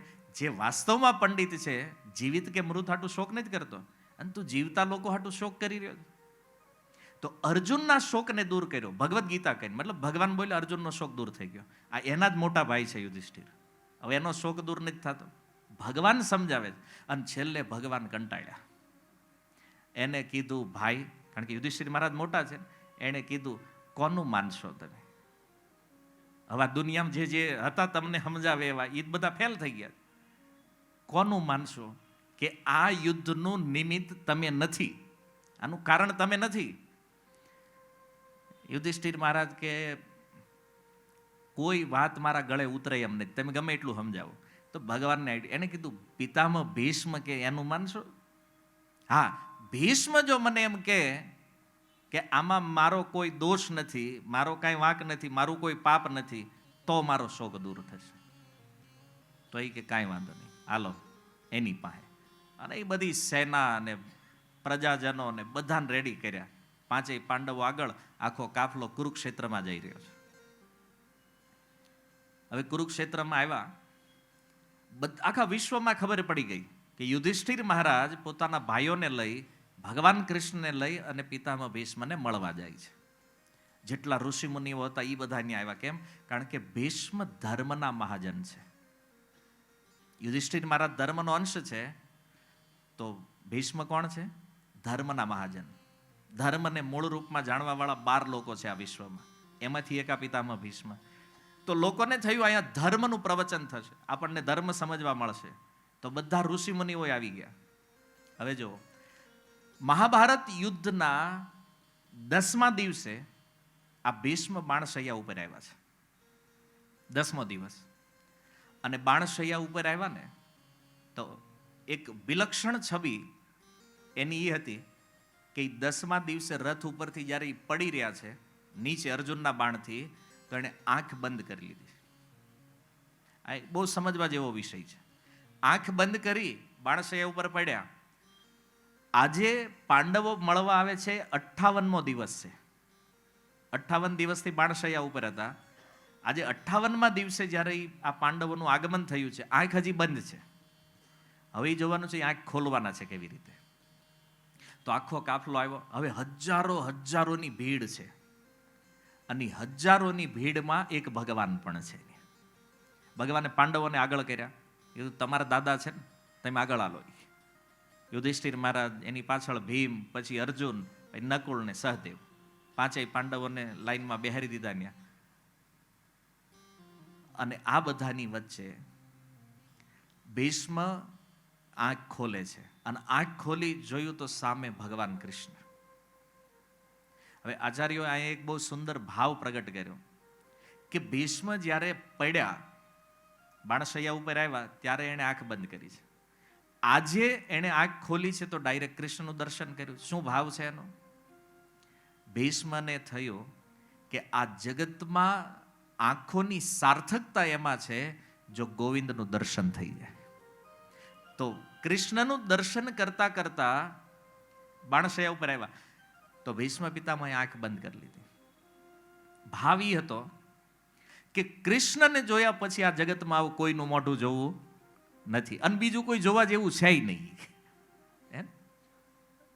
હું આ એક બહુ સારો સિદ્ધાંત છે કે કોઈ પણ વ્યક્તિ જ્યારે સંસારથી વિદાય લે છે ને, તો એને ભગવાનના દર્શન કરાવવા જોઈએ. આપણે શું કરાવીએ? આપણું મોઢું એમ નામ કોક જોવે બીજાના નપસુકન થઈ જતા. આપણે એની ફરતા ઉભા રહી જઈએ, ના અમને જોવો. પાછા ઓલા બિચારા ન ઓળખતા હોય તો હલબલાવીને ઓળખાણ કરાવે. મને ઓળખો છો? હું તમારા દીકરાની દીકરી. તમને નથી જોવાના ભાઈ, અત્યારે ભગવાનને જોવાના. પણ આ જગતની રીતિ કંઈક ઊંધી. ભીષ્મ શીખવે છે કે મૃત્યુ સમયે આંખ તો આપણી બંધ થવાની છે, પણ એ આંખની અંદર, આંખ જે છે ને એક લેન્સ છે, અને એની અંદર આપણે એક ફોટો લેવાનો છે. કોનો? ભગવાનનો. કે આંખ બંધ થાય ને તો એ જ મૂર્તિ, એ જ ચિત્ર આપણી નજર સમક્ષ રહેવું જોઈએ. કેમ? કારણ કે ગીતામાં કીધું યમ યમ વાપી સ્મરણ ભાવમ ત્યજત્યંતે કલેવરમ. જે ભાવનું સ્મરણ કરીને કોઈ દેહ ત્યાગ કરશે એ એને પામી જાય. તો ભગવાને કીધું કે અંતકાલે ચ મામેવ સ્મરણ મુક્ત્વા કલેવરમ. મારું સ્મરણ કરતા કરતા જો કોઈ દેહ ત્યાગ કરે તો એ મને પામી જાય. આ ભગવાનને પામવાની એકદમ સરળ રીત ગીતામાં ભગવાને બતાવી દીધી. મારું સ્મરણ કરતા કરતા હવે પણ આ સ્મરણ થાય કેમ? તો આના માટે આખા જીવનનો અભ્યાસ હોવો જોઈએ. લાઈફ ટાઈમ ભજન થયું હોય ને તો છેલ્લે એવો ચાન્સ રહે છે કે કદાચ ભગવાનની સ્મૃતિ આવે. આ કન્ફર્મ નથી, કદાચ.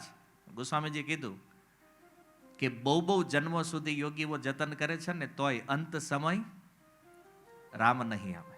નથી આવતું સ્મરણ ભગવાનનું, તોય મૃત્યુ સમય મોટા યોગીઓને તો મૃત્યુ સમયે સ્મરણ અઘરું છે. કારણ કે આપણે ક્યાં હોઈએ, વેન્ટિલેટરમાં, હોસ્પિટલમાં, અકસ્માતમાં, ખબર જ નથી આપણે કેવી રીતે જવાના. પણ આજીવન અભ્યાસ જો હોય તો સંભાવના છે કે મૃત્યુ સમયનું સ્મરણ થાય.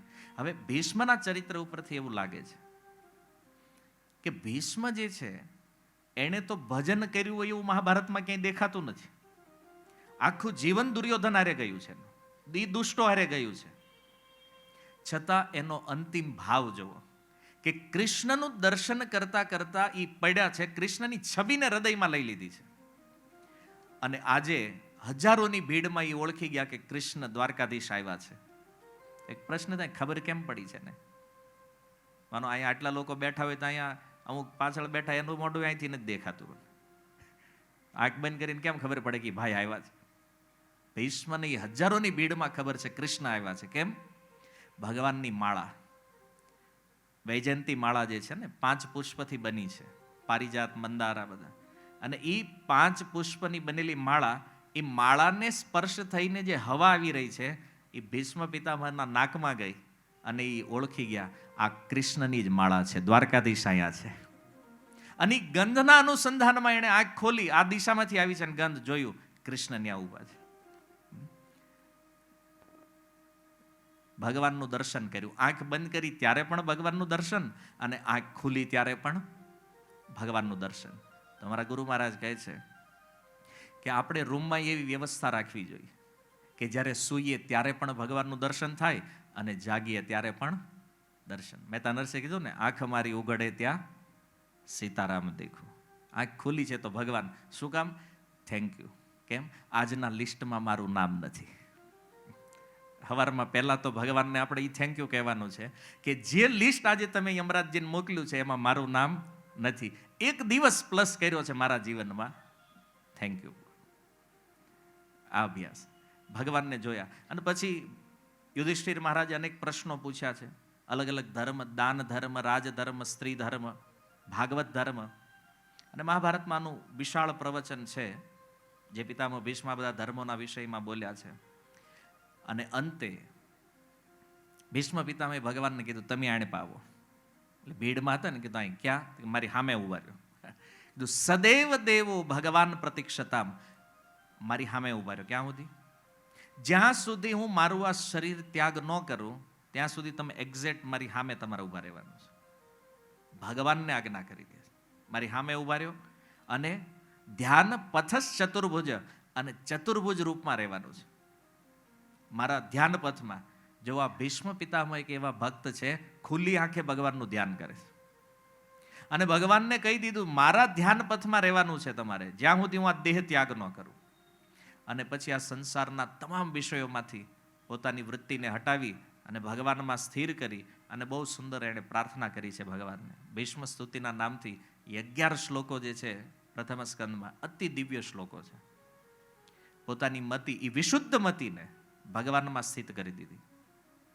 તો જો આપણા બધાની પાસે એક મન છે, અને એ મન જે છે ને એ ભગવાનને આપવાનું છે.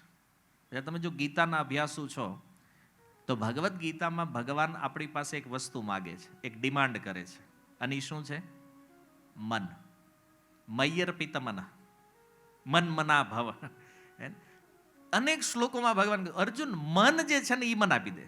કેમ? મન જે છે ને એ બધી ઇન્દ્રિયોનો રાજા છે. કે જો મન મારામાં આવી ગયું ને તો બધી ઇન્દ્રિયો ઓટોમેટિક ભગવાનની સેવામાં લાગી જાય.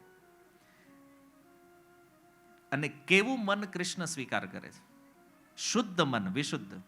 પિતામહ ભીષ્મ કહે છે પ્રથમ શ્લોકમાં, શ્રી ભીષ્મ ઉવાચ ઇતિમતિ રૂપકલ્પિતા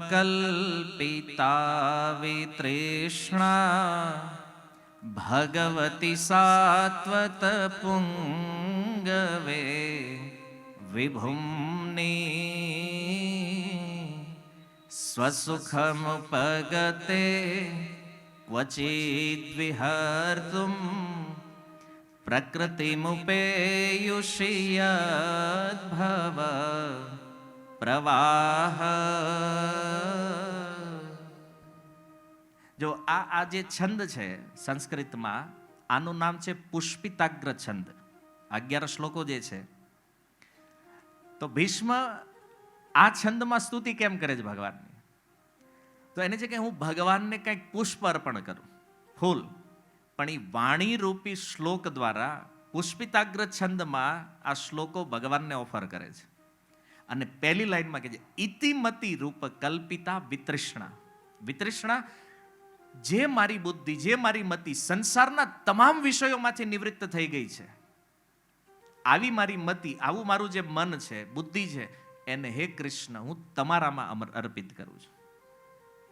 વિતૃષ્ણા શબ્દનો એક ભાવ ઈ છે કે જ્યાં સુધી મન પરફેક્ટ 100% પ્યોર નહીં બને, આપણી ભાષામાં 24 કેરેટ પ્યોર નહીં બને જ્યાં સુધી, ત્યાં સુધી કૃષ્ણ આને એક્સેપ્ટ કરતા નથી. અચ્છા, આની એક ટીકામાં વિશ્વનાથ ચક્રવર્તી પાદ કહે છે કે આપણી જે બુદ્ધિ છે ને એ એક કન્યા છે. અચ્છા, આત્મા એટલે આપણું સ્વરૂપ છે, આપણે પિતા છીએ. આત્માની એક કન્યા છે, એનું નામ છે મતિ, બુદ્ધિ. અને હરેક પિતાનું એક સ્વપ્ન હોય કે એની દીકરીના વિવાહ થાય. ઓકે, તો વિશ્વનાથ ચક્રવર્તી પાદ કહે છે હવે વિવાહ કરવા, મતિ નામની કન્યા, એના વિવાહ કોની હારે કરવાના છે? એટલે કૃષ્ણ સાથે. તો કોઈ પણ પિતાને એમ જ હોય કે મારી દીકરી હારા ઘરમાં જાય, પણ એ દીકરો જે છે વરરાજો, એને પૂછવું પડે ને કે આ તને ગમે છે કે નહીં. આપણે તો જોઈન કરવું જ પડે, એને વરરાજાની કન્યા ગમવી જોઈએ ને. તો ભગવાન કૃષ્ણને પૂછે તમને કેવી કન્યા ગમે છે? તો ભગવાન કે 100% ક્લિયર હોય, જેનું મન ક્યાંય સંસારમાં આમ તેમ ન હોય એવી કન્યા હાલે. મતલબ કે વ્યભિચારી કન્યા જે છે કૃષ્ણ કે ઈ નહીં હાલે.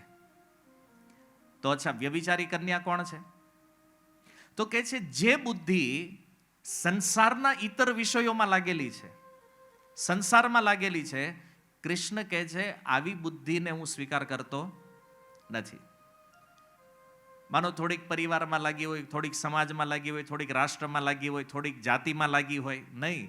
કૃષ્ણ કહે છે જે 100% મારામાં, કેમ થોડી બીજે લાગેલી છે એનો મતલબ એ વ્યભિચારી છે. અને આપણી ગુજરાતી ભાષામાં કહું સરળ, કે આપણને ખબર પડે કે જેની હારે વિવાહ થવા જઈ રહ્યા છે એ કન્યાનો સંબંધ કોઈક બીજાની હારે છે, તો એવી કન્યા હારે કોઈ વિવાહ કરે ખરા? ભલ કળિયુગ છે તોય કરે ખરા? નથી કરતા. તો વિચારો કે જે મતિ કૃષ્ણ સિવાય બીજે લાગી છે એને કૃષ્ણ શું કામ સ્વીકાર કરશે? એટલે ગીતામાં કીધું ને, વ્યવસાયાત્મિકા બુદ્ધિર એકેહ કુરુ નંદન. હે અર્જુન, એ બુદ્ધિ એક હોવી જોઈએ જે મારામાં લાગેલી છે, તો હું એને સ્વીકાર કરું છું. કારણ કે પ્યોર 100%, થોડું ભગવાન ટકાવારી આમ તેમ નથી એમાં ચલાવતા. એટલા માટે પિતામહ ભીષ્મ કહે છે વિતૃષ્ણા, કે મારી જે આ બુદ્ધિ છે ને, હે કૃષ્ણ તમે આની હારે વિવાહ કરો, આ મારી મતિ તમારામાં લગાડવા દો. કેમ? કારણ કે આ 100% પ્યોર છે, 24 કેરેટ ગોલ્ડ છે. આ મતિ તમારા સિવાય સંસારમાં ક્યાંય નથી બીજી. અને બોલી પહેલી લાઈનમાં ભગવાન નહીં કહે છે.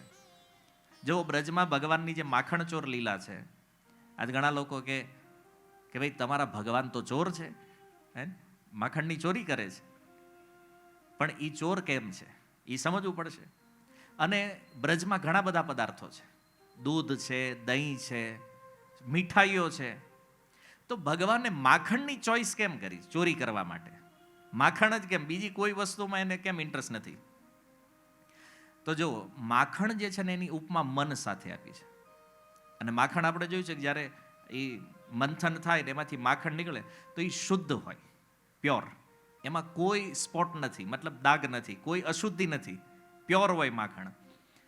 અને એ પ્યોર માખણ જે છે એ ભગવાન કૃષ્ણ એને ચોરી કરે છે. એનો અર્થ એ છે, માખણ ચોરી લીલાનો ભાવ એ છે કે આ સંસારમાં જેનું મન વિશુદ્ધ થઈ ગયું છે, જેનું મન 100% પવિત્ર બની ગયું છે, તો એને કૃષ્ણ પાસે જવાની જરૂર નથી. આવા શુદ્ધ મનથી આકર્ષિત થઈ અને ભગવાન સ્વયં એની પાસે આવે છે. આ સિદ્ધાંત છે. અહીંયા જોઈ લો, આ પિતામહ ભીષ્મ બાણશૈયા ઉપર છે, એને ક્યાંય જવાની જરૂર નથી. એની મતિ વિશુદ્ધ છે, તો કૃષ્ણ સામે ચાલીને દર્શન આપવા આવ્યા છે. ભીષ્મને નથી જવું પડ્યું ક્યાંય, કૃષ્ણ દર્શન આપવા માટે આવ્યા છે. કેમ? કારણ કે પ્યોર મન જે છે ને એ કૃષ્ણને પોતાની બાજુ આકર્ષિત કરે છે. જો કૃષ્ણ આખા સંસારને આકર્ષિત કરે, પણ કૃષ્ણને આકર્ષિત કરે એ છે વિશુદ્ધ મન, શુદ્ધ મતિ. શબરીની મતિ શુદ્ધ હતી, ભગવાન એને નહીં આવ્યા. શબરી ક્યાંય નથી ગયા. શરભંગ ઋષિનું મન શુદ્ધ હતું, ભગવાન એની પાસે આવ્યા છે. શરભંગ મુનિ ક્યાંય નથી ગયા. આ ભગવાનનો સ્વભાવ છે. આપણે જો પ્યોર બની જશું, આપણી મતિ શુદ્ધ થશે, તો ભગવાન ઓટોમેટિક આવશે દર્શન આપવા. આપણે જવાની જરૂર નથી. પ્રભુપાદજીના ગુરુ ભક્તિ સિદ્ધાંત સરસ્વતી કહેતા કે જગતમાં કામ એવું કરો કે કનૈયાને એમ થાય કે આને જોવા ઉતરવું છે નીચે, એ આવે ભગવાન. તો આપણું કાર્ય સુધારવાનું, ભગવાનને જોવાની ટ્રાય નથી કરવાની. ઘણા પૂછે ભગવાનને જોયા જ તમે? શું કામ જોવા છે ભાઈ? કામ એવું કરો, ભગવાન આવશે જોવા ઓટોમેટિક. આ ભીષ્મનું એવું કાર્ય છે, વિતૃષ્ણ મતિ છે અને એમાં લગાડી છે. અને પિતામહ ભીષ્મ કહે છે કે મારી આ જે કન્યા છે આને હું તમારામાં અર્પિત કરું છું, તમને સમર્પિત કરું છું. અચ્છા, ભગવાન કે કોઈ કારણ? તો એ કે સૌથી પહેલા તો કોઈ પણ બાપ જે છે એ વરરાજામાં પહેલો ગુણ કયો જોવે? કેવો દેખાય છે, હે ને? રૂપ કેવું છે, સુંદરતા કેવી, આ પહેલા જોહે. તો પિતામહ ભીષ્મ કહે છે મારી મતિ એટલે તમને આપી છે કારણ કે એક તો સિદ્ધાંત છે કે મન કે બુદ્ધિને તમારામાં લગાવવું, આમાં જ જીવનની સાર્થકતા છે. આ પરમ પુરુષાર્થ છે. અને બીજું, પ્રભુ તમે એટલા સુંદર છો અને પાછી લીલાઓ પણ તમારી હું જાણું, મારું મન એમાં અટવાયેલું છે. અને એટલા માટે મારી ઈચ્છા છે તમને જોવાની, કારણ કે તમારું રૂપ એટલું અદ્ભુત છે. સંબોધન શું આપે છે? ત્રિભુવન કમનમ તમાલવર્ણમ રવિકર ગૌરવરાંબરમ દધાને વપુરલકકુલા બ્રિતાન્નાબ્જમ વિજય સખેરતિરસ્તુ મે નવદ્યા. સંબોધન ભગવાનને આવે ત્રિભુવન કમનમ. ત્રિભુવન એટલે આ જે 14 લોકનું બ્રહ્માંડ છે, આમાં હે કૃષ્ણ તમારાથી કમનીય બીજું કોઈ નથી. સેમ જ્યારે રૂકમણીજીએ પત્ર લખ્યો ને, તો એણે પહેલા પત્રમાં પહેલું સંબોધન હોય, તો એણે પહેલું સંબોધન આપ્યું ભુવન સુંદર શૃણવતામતે શ્રુત્વા ગુણાન ભુવન સુંદર શૃણવતામતે. કે કૃષ્ણ તમે ભુવન સુંદર છો. અચ્છા, આની એક વાક્યમાં જો કૃષ્ણની સુંદરતા આપણે જોઈએ, બ્રહ્મ સંહિતામાં બ્રહ્માજી કહે છે કંદર્પ કોટી કમનીય વિશેષ શોભન. આખા સંસારનું રૂપ ભેગું કરો ને, એક કામદેવનું રૂપ થાય. આ દુનિયામાં જેટલી સુંદરતા છે એની મૂર્તિ બનાવો એક, મતલબ એક કામદેવ. અને એવા કે કંદર્પ કોટી કરોડો કામદેવ જ્યારે કૃષ્ણને જોવે, અને કેવી રીતે, જો આચાર્યો રસિકોનો ભાવ સુંદર, કૃષ્ણ ઊંધા ફરીને ઊભા છે, અવળા ફરીને ઊભા છે, અને એ પાછળથી ખાલી કૃષ્ણનું દર્શન કરે ને, એ કામદેવ બધા મૂર્છિત થઈને ઢળી પડે છે. એવી કૃષ્ણની સુંદરતા છે, એવા ભગવાન સુંદર છે. પિતામહ ભીષ્મ કહે છે ત્રિભુવન કમનમ તમાલ વર્ણમ. તમાલ વૃક્ષ જેવું શ્યામ છે એવો શ્યામ રંગ છે. રવિકર ગૌરવરાંબરમ દધાને. અને એ પીળું પિતાંબર ભગવાને પહેર્યું છે. અર્જુનનો રથ ચલાવી રહ્યા છે, તો રથ ચલાવતા ચલાવતા કહે છે વપુર અલક. અલક કહે છે લટ. ભગવાને સુંદર મુકુટ પહેર્યો છે, એક હાથમાં ઘોડાની રસ્સી છે, રાસ જેને આપણે કહીએ, અને એક હાથમાં ચાબુક છે. રથ ચલાવે, બે હાથ બીજી છે ભગવાનના. અને અહીંયા વિજય સખે, વિજય નામ અર્જુનનું છે, અને અર્જુનના એ સખા ભીષ્મ કહે છે કે તમારો જે તમારા ભક્ત પ્રતિ પ્રેમ છે ને, એ મેં મહાભારતના યુદ્ધમાં જોયો છે. ભીષ્મને એ વિલક્ષણ છબી યાદ આવે છે. જો હમણાં યુદ્ધ પત્યું છે હજી થોડા દિવસ પહેલા, અને ભીષ્મ એ યુદ્ધમાં થયેલું દર્શન જે છે એને યાદ કરે છે. શું યાદ કરે છે? કે મેં એ જોયું કે તમારા ભક્ત પ્રત્યે તમને કેટલો પ્રેમ છે. અને એટલા માટે ભગવાનનું એક નામ ભક્ત વત્સલ છે. ભક્ત વત્સલ ભગવાન. હવે જો વત્સ કોને કહે છે? સંસ્કૃતમાં વત્સ શબ્દ આવ્યો છે વાછરડા માટે. ગાય જ્યારે કોઈ વાછરડાને જન્મ આપે ને, ગમે એવી શાંત હોય, આપણને બહુ સારી છે ગાય, એ જ્યારે વાછરડાને જન્મ આપે ને, તો એના માલિકને એની પાસે ન જવા દે. ત્યારે એ શિંગડું મારે, જ્યારે હજી નવું વાછરડું જન્મ્યું હોય. અને બીજી એક વાત એમાં જુઓ કે વાછરડાનો જ્યારે જન્મ થાય ત્યારે એ વાછરડાની ઉપર માંસ લાગેલું હોય, લોહી લાગેલું હોય, પરું હોય, બધું એવું બધા આખું વાછરડું ગંદુ હોય, જન્મ લેતા જો જોયું હોય તો. હવે તમે વિચારો કે ગાય શાકાહારી પ્રાણી છે, ગાય કોઈ દી માંસ લોહી ખાતી નથી, પણ એના એ વાછરડા ઉપર લાગેલું લોહી માંસ પોતાની જીભથી ચાટે છે, ત્યારે એને એ ગંદકી નથી લાગતી, એમાં એને કોઈ પ્રકારની સુગ નથી. નગર આપણને કહે આવું ગાય ચાટે, આપણને ચિતરી ચડે જોઈને, પણ એ ગાય એના વાછરડાને જીભથી ચાટીને એ બધો પદાર્થ જે છે ને એ ખાઈ જાય. અને એ શા માટે? પોતાનો પ્રેમ દર્શાવે છે પોતાના બાળક પ્રત્યે. ગાય કહે છે ભલે હું માંસાહારી નથી, પણ મારો બાળકની જ્યારે વાત છે તો એના કોઈ પણ દોષ જે છે એને હું સાફ કરી દઈશ. તો એમ ભગવાન પણ પોતાના ભક્ત પ્રત્યે આ વાત્સલ્ય રાખે છે. જોવે કે આ ભગતમાં થોડા ઘણા દોષ છે, ભગવાન કે કાંઈ વાંધો નહીં, એના દોષ હું દૂર કરી નાખી, મારો છે ને. અને એટલા માટે જ્યારે જ્યારે ભગવાન કોઈ ભક્ત ઉપર સ્નેહ બતાવે તો ત્યારે ભગવાનનું એક નામ શું પ્રસિદ્ધ છે? ભક્ત વત્સલ ભગવાન. જેમ એ ગાયને વાછરડા પ્રતિ સ્નેહ છે, એમ ભગવાનને પોતાના ભક્ત પ્રતિ સ્નેહ છે.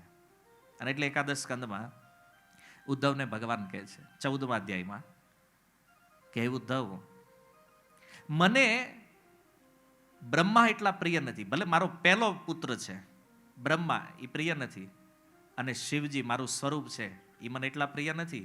સાક્ષાત મારા વક્ષસ્થળમાં બિરાજમાન લક્ષ્મી એટલી પ્રિય નથી જેટલા મને મારા ભક્ત પ્રિય છે. આ ભગવાનનું વાત્સલ્ય છે પોતાના ભક્ત પ્રતિ.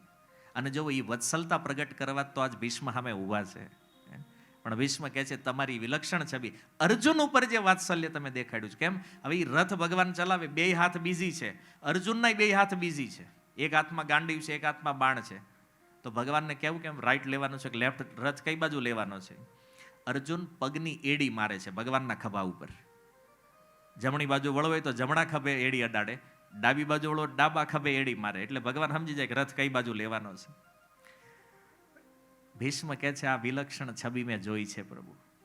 વિચાર કરો, ભક્તની લાત સહન કરે છે ભગવાન, રથ ચલા. અને કોઈના ડ્રાઈવર બનવું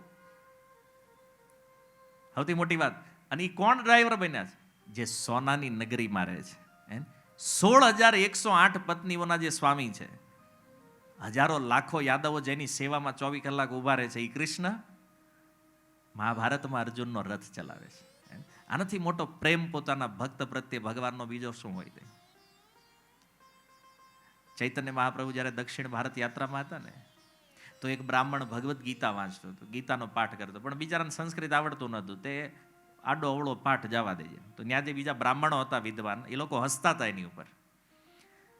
અને આ બ્રાહ્મણ જ્યારે એ ગીતા જોવે, આમ ગીતાને હાથમાં લઈને બેઠો, જોતો ને આંખમાંથી આંસુઓ જઈ રહ્યા છે.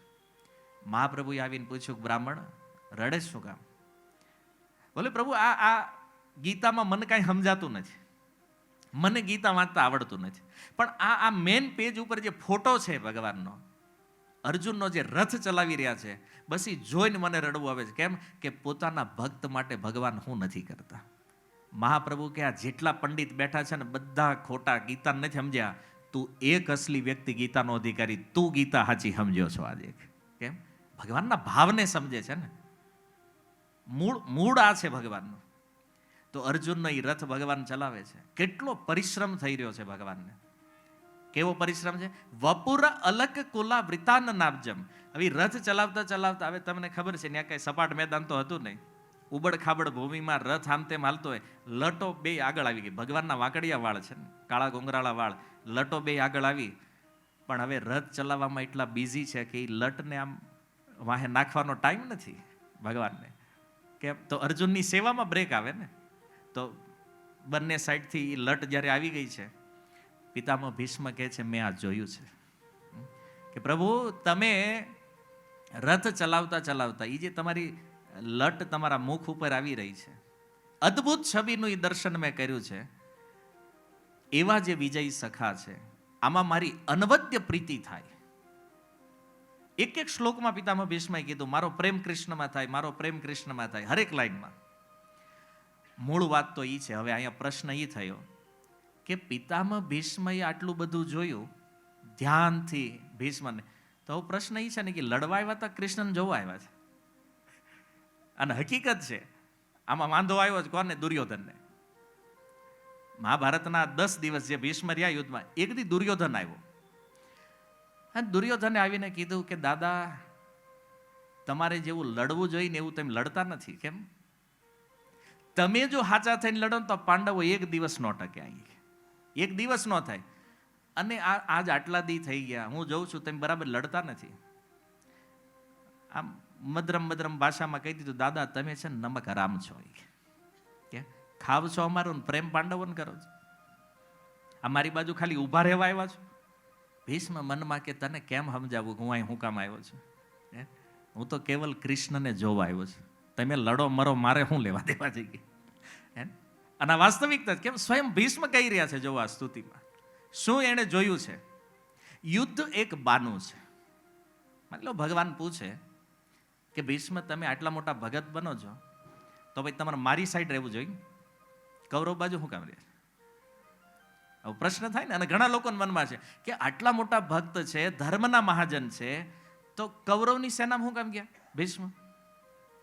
કારણો ઘણા બધા છે, પણ મૂળ વાત તો એ છે કદાચ ભગવાન પૂછે ભીષ્મને તો પિતામહ ભીષ્મ કે તમારી બાજુ રહેત ને તો ઓલા શકુનીને મોઢું જવું પડે રોજ મારે. અને એને જોવાનો નહોતો આપણે. તમારી સાઈડ જો હું રહ્યો હોત તો ઓલો શકુની દુર્યોધન આ રોજ દેખાત મને, પણ એની બાજુ રહ્યો ને તો હે માધવ રોજ તમારું દર્શન થયું છે મને. કેવું દર્શન કર્યું છે? કે છે યુધિતુર ગરજો વિધુમ્ર વિશ્વ કચલોલિત શ્રમવાર્યલં કૃતાસ્યે મમ નિશિત શરે વિભેદ્યમાન ત્વચિ વિલસત કવચે સ્તુ કૃષ્ણ આત્મા. યુધિ તુરગરજ કે છે યુદ્ધની ઈ વિલક્ષણ છબીમાં. હવે રથ જ્યારે હાલે, રણ મેદાન છે, માટી છે, તો ઘોડાનો ચરણ જ્યારે પડે માટી ઉપર, રજ ઉડી રહી છે. એટલે કે તુરગ રજ, ઘોડાની ટાપથી જે રજ ઉડી છે, અને એનાથી એ રજ જે છે વિધુમ્ર વિશ્વક, એ રજ ભગવાન ઉપર જઈને લાગી છે બધી. અને એટલા માટે ભગવાનનો કલર ફરી ગયો છે, ભગવાનનો રંગ બદલાણો છે. અચ્છા, તમે એક વાત જોઈ છે, તમે પંઢરપુર કેટલા લોકો ગયા છે આમાંથી? પંઢરપુર બહુ નથી ગયા તમે કોઈ? આ ગણ્યા ગાંઠા પંઢરપુરની યાત્રા કરવી પડશે. અચ્છા, ભગવાન વિઠ્ઠલને જોયા છે ને? આ કેવા છે રંગમાં? કાળા કાળા છે ને ભગવાન વિઠ્ઠલ. ઓકે. અચ્છા, એનું ભજન સાંભળ્યું તમે? શું ગાય છે? માજા વિઠ્ઠલ પાંડુરંગા. અચ્છા, રંગ તો કલર ખબર છે, પાંડુરંગ છે. ભગવાન વિઠ્ઠલ છે શ્યામ, પણ એને ભજનમાં શું ગાય છે આપણે? માજા વિઠ્ઠલ પાંડુરંગા. પાંડુરંગ છે, મતલબ પાંડુરંગ શું છે? પાંડુરંગ, પાંડુનો અર્થ છે પીળો, પીળો રંગ છે. અચ્છા, પીળા રંગમાં પ્રકાર છે. પીળો હોય ને ઘણો, લીંબુ પીળો હોય, આછો પીળો હોય, ઘાટો પીળો હોય. પીળામાં કેટલા પ્રકાર છે? સૂર્યના કિરણો આવે છે તો એ પીળા છે. તો ભગવાનનો રંગ પાંડુરંગ છે. અચ્છા, પાંડુરંગ કેમ બન્યા છે ભગવાન? એક તો આ મહાભારત યુદ્ધમાં એ ઘોડાની રજથી ભગવાનનો રંગ બદલાણો છે. એક તો એના કાળા ઘુંઘરાળા વાળ છે, તો એ રજ ઉડતા ઉડતા જ્યારે લાગી જાય વાળ ઉપર, તો વાળ બધા કેવા થઈ ગયા? પીળા. પીળા મતલબ થોડા બ્રાઉન શેડ ઉપર છે.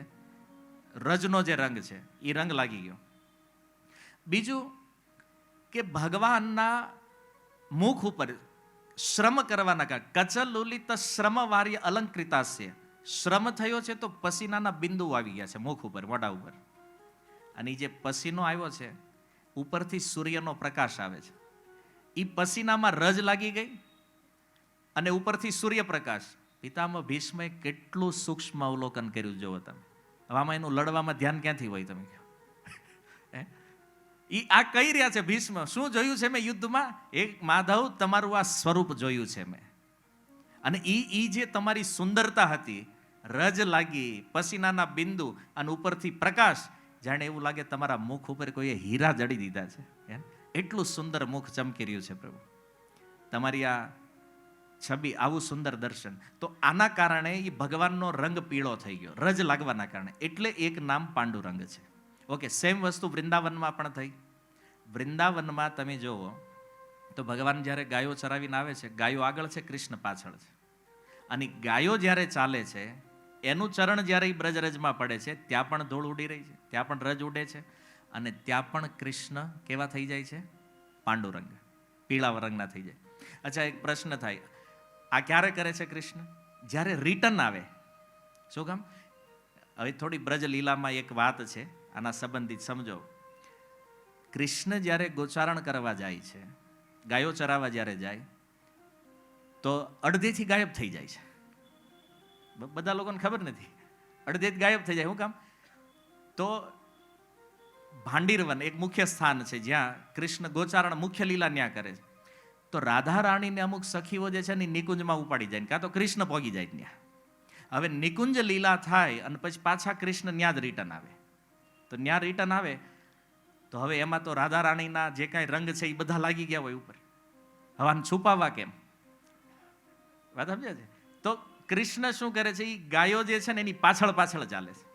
એટલે ઓલી રજ જે ઉડે, રજ ઉડે એટલે બધું લાગી ગયું ઉપર, પાંડુરંગ થઈ ગયો, પીળો રંગ થઈ ગયો.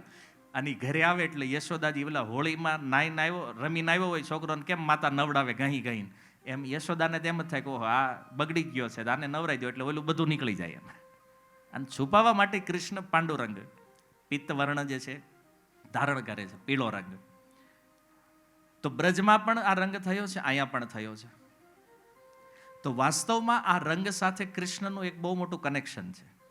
હવે એક માખણ ચોરી લીલા પછી એક માટી ખાવાની લીલા છે.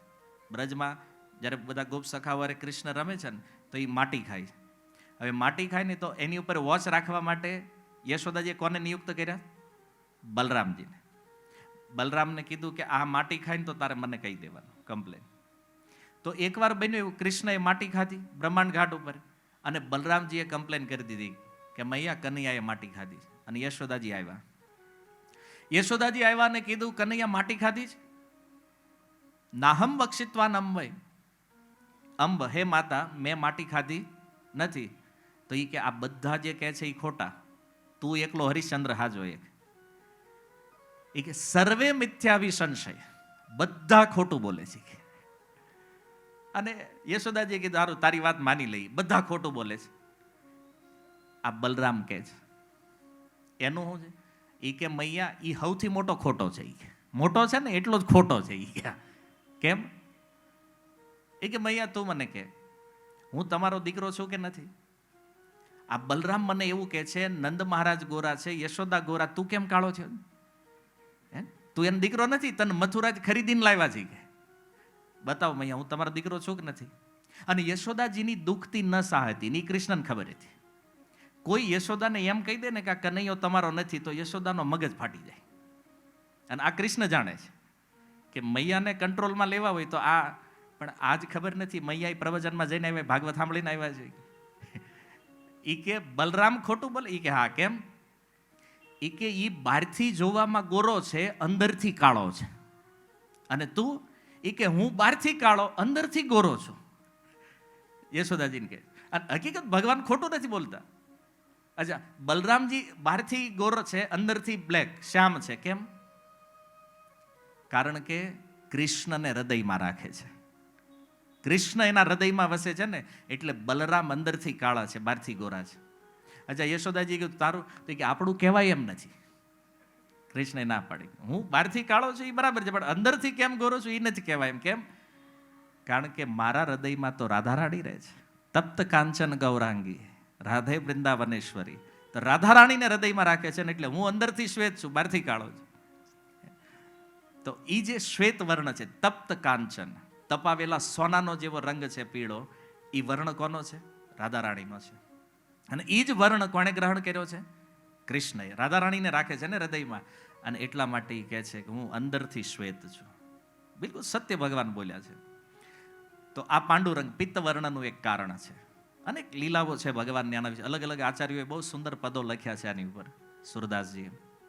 તો મૂળ વાત એ હતી કે ભીષ્મએ પણ આ દર્શન કર્યું, જે પાંડુરંગ કૃષ્ણ જે છે, માજા વિઠ્ઠલ પાંડુરંગા, આ દર્શન કર્યું અને કીધું કે આટલું સુંદર તમારું સ્વરૂપ છે તોય હું મૂર્ખ્યો શું કરતો? ત્યારે કહે છે મમ નિશિત શરીર વિવિધ્યમાન ત્વચી વિલસત કવચ.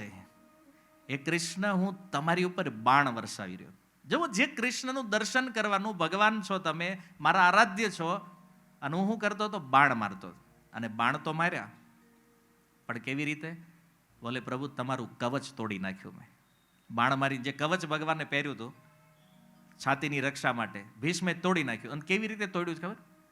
તૂટીને પડી નથી ગયું, તૂટીને ટીંગાણું છે ભગવાન હારે. ઓલું કુર્તો કોઈ કે ફાટ નાખ્યો હોય ને કેમ આપણે પહેરેલો હોય એમ કવચ ટીંગાણેલું છે કૃષ્ણ હારે.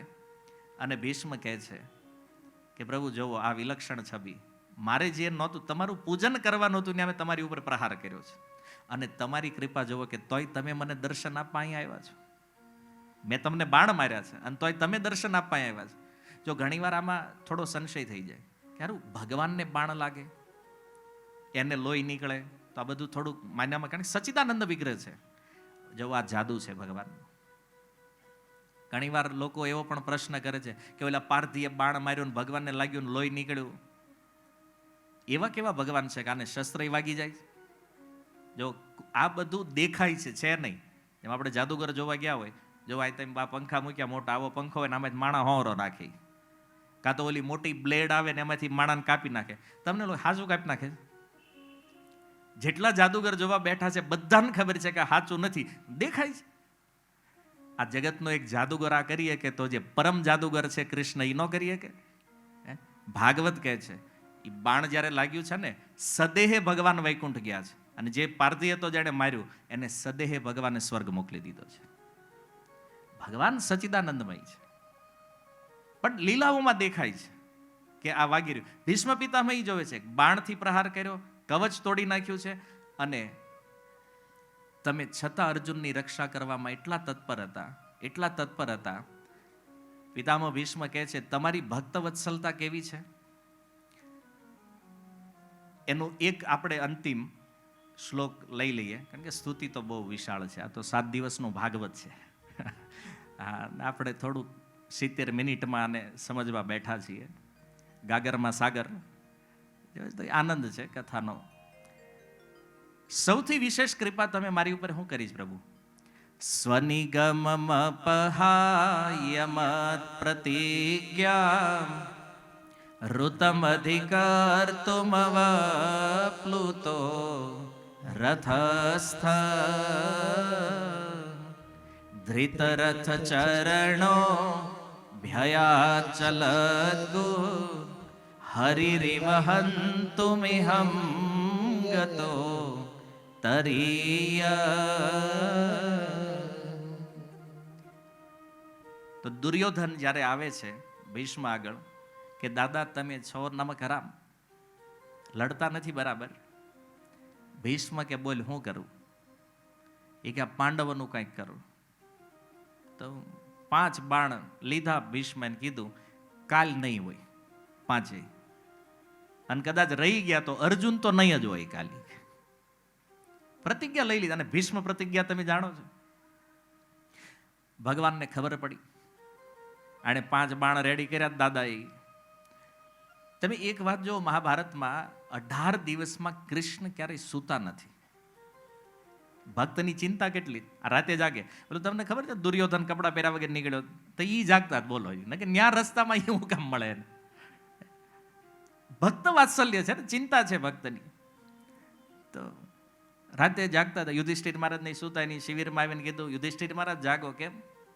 એ કેવલા દાદાએ બાણ રેડી કર્યા, કાલ નહીં બહુ તમે એ કહી, અમારે કાલ લડવાનું છે, અમને હુવાઈ દો, તમારે જે કરવું એ કરો. પણ એ કે મરી જાહો, કાલ મરી જાહો તમારું નામ ખરાબ થાય. કેમ? કૃષ્ણના ભગત હતા ને મરી ગયા. કે ભગવાન કે કરી આણે.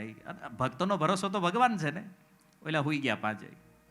દ્રૌપદી પાહી ગયા.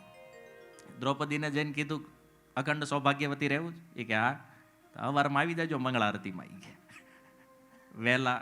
ભીષ્મ ગાયત્રી કરવા બેહે છે. હવે ગાયત્રી કરવા બેહે ને એટલે એને કીધું ચૂપચાપ જઈને છે ને પ્રણામ કરીને વહી આવજે, બોલવાનું કાંઈ નથી. તો દ્રૌપદીજી અને ભગવાન કૃષ્ણ બે આવ્યા પિતામહ ભીષ્મની છાવણી પાસે. જોયું તો ચપ્પલ, દ્રૌપદીના ચપ્પલ ભગવાને ઉપાડીને બગલમાં દબાઈ દીધા. ત્યાં ઊભા રહી ગયા. અવાજ ન થવો જોઈએ એને, કારણ કે ભીષ્મ જે હાલ ઉપરથી ખબર પડે આ કોના ઘરના છે. હવે આપણા વડીલો જાણતા હતા હે, લાજ કાઢીને માતાઓ નીકળે તો એ હાલ ઉપરથી કહી દે કે આના જ ઘરના છે આ, કારણ કે રોજ ઈ સોરે જ બેહવાનું ને અભ્યાસ. તો આયા ભીષ્મ જાણતા હતા કે ભાઈ આ કુળની સ્ત્રીઓ છે તો એને તો જાણે છે.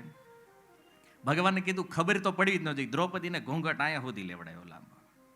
ઘૂંઘટ નાખીને જાઓ, જઈને પ્રણામ કર્યા અને ભીષ્મ પિતામહે આશીર્વાદ આપ્યા, અખંડ સૌભાગ્યવતી ભવ. આશીર્વાદ આપ્યા. એ ભીષ્મને લાગ્યું કાંઈક ગડબડ છે. તેણે પાછળ ફરીને જોયું આ દ્રૌપદી તું કેમ આયા છો? તું રહેવા દે, કાંઈ બોલવું નથી કે જવાબ. મને ઈ કે કેશવ ક્યાં છે? એ ઊભા દરવાજે ઈ કે બહાર. હાલો ભીષ્મ સમજી ગયા દ્રૌપદી અહીં છે, મતલબ આ પ્લાન કોનો છે? કૃષ્ણ. કેટલું તત્વથી કૃષ્ણને જાણે છે. જો ભીષ્મનો બાણસૈયા ઉપર પ્રવચન છે ને, આ પ્યોર કૃષ્ણ તત્વનું પ્રવચન કર્યું છે. કેશવ ક્યાં છે? ત્યાં ઊભા. આવ્યા ભીષ્મ તો ભગવાન ઉભેલા ચપ્પલ હાથમાં લઈને. કેશવ આ શું કર્યું તમે?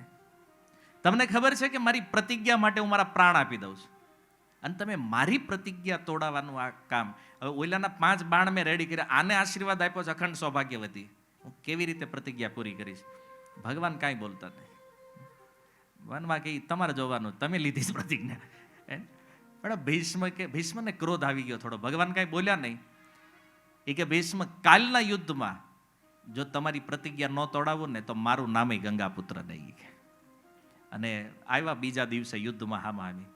અને ભીષ્મએ એવું ધુઆધાર યુદ્ધ કર્યું. ભગવાનને લાગ્યું કે અર્જુન તો નહીં રહે, આજે પાકું છે હવે, કારણ કે આજ દાદા હાચા થઈને લાગ્યા છે. આજ તો અર્જુન ગયા કામમાંથી.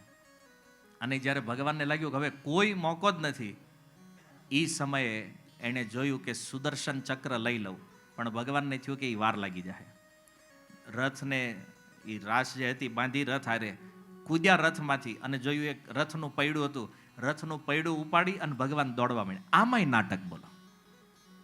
આ તમને બધા, તમે આ ફોટો જોયો છે ને, તેમ બધા વિચારતા હશો કે એ ભીષ્મને મારવા હાટું. હવે એને મારવું, ઓલા શિશુપાળને ઠીઠ સિંહાસને બેઠા ત્યાંથી ઉપાડી લીધો, ડોકું કાપી નાખ્યું. તો ભીષ્મને મારવા એ રથનું પૈડું, હવે આમ છૂટું મારે તો ઓલાને વાગે ને, આ હાથમાં લઈને એને અડાડવા જવા નતું. આરતીમાં ફૂલ અડાડે એમ ભગવાન એમ કે આને આમ ટચ કરાવશું ભીષ્મ મરી જાય એમ. કેટલું મોટું નાટક છે ભગવાનનું, જોવો તમે. અને બહુ અદ્ભુત લખ્યું કે જ્યારે એ કૃષ્ણ કૂદ્યા રથમાંથી, આખી પૃથ્વી મંડી ડોલવા. એને થયું કે હવે ભગવાન, તો ઉત્તરીય જે છે ભગવાનનું નીચે આવી રહ્યું છે ખભાથી. એક છેડો નીચે ધરતીને ટચ થઈ ગયો, એક છેડો ખભા ઉપર છે. આચાર્યગણ કહે છે કે જાણે પૃથ્વી, ધરતી દેવી જાણે ભગવાનને રોકતા હોય એમ પિતાંબર ખેંચી લીધું. ભગવાન તોય ગયા.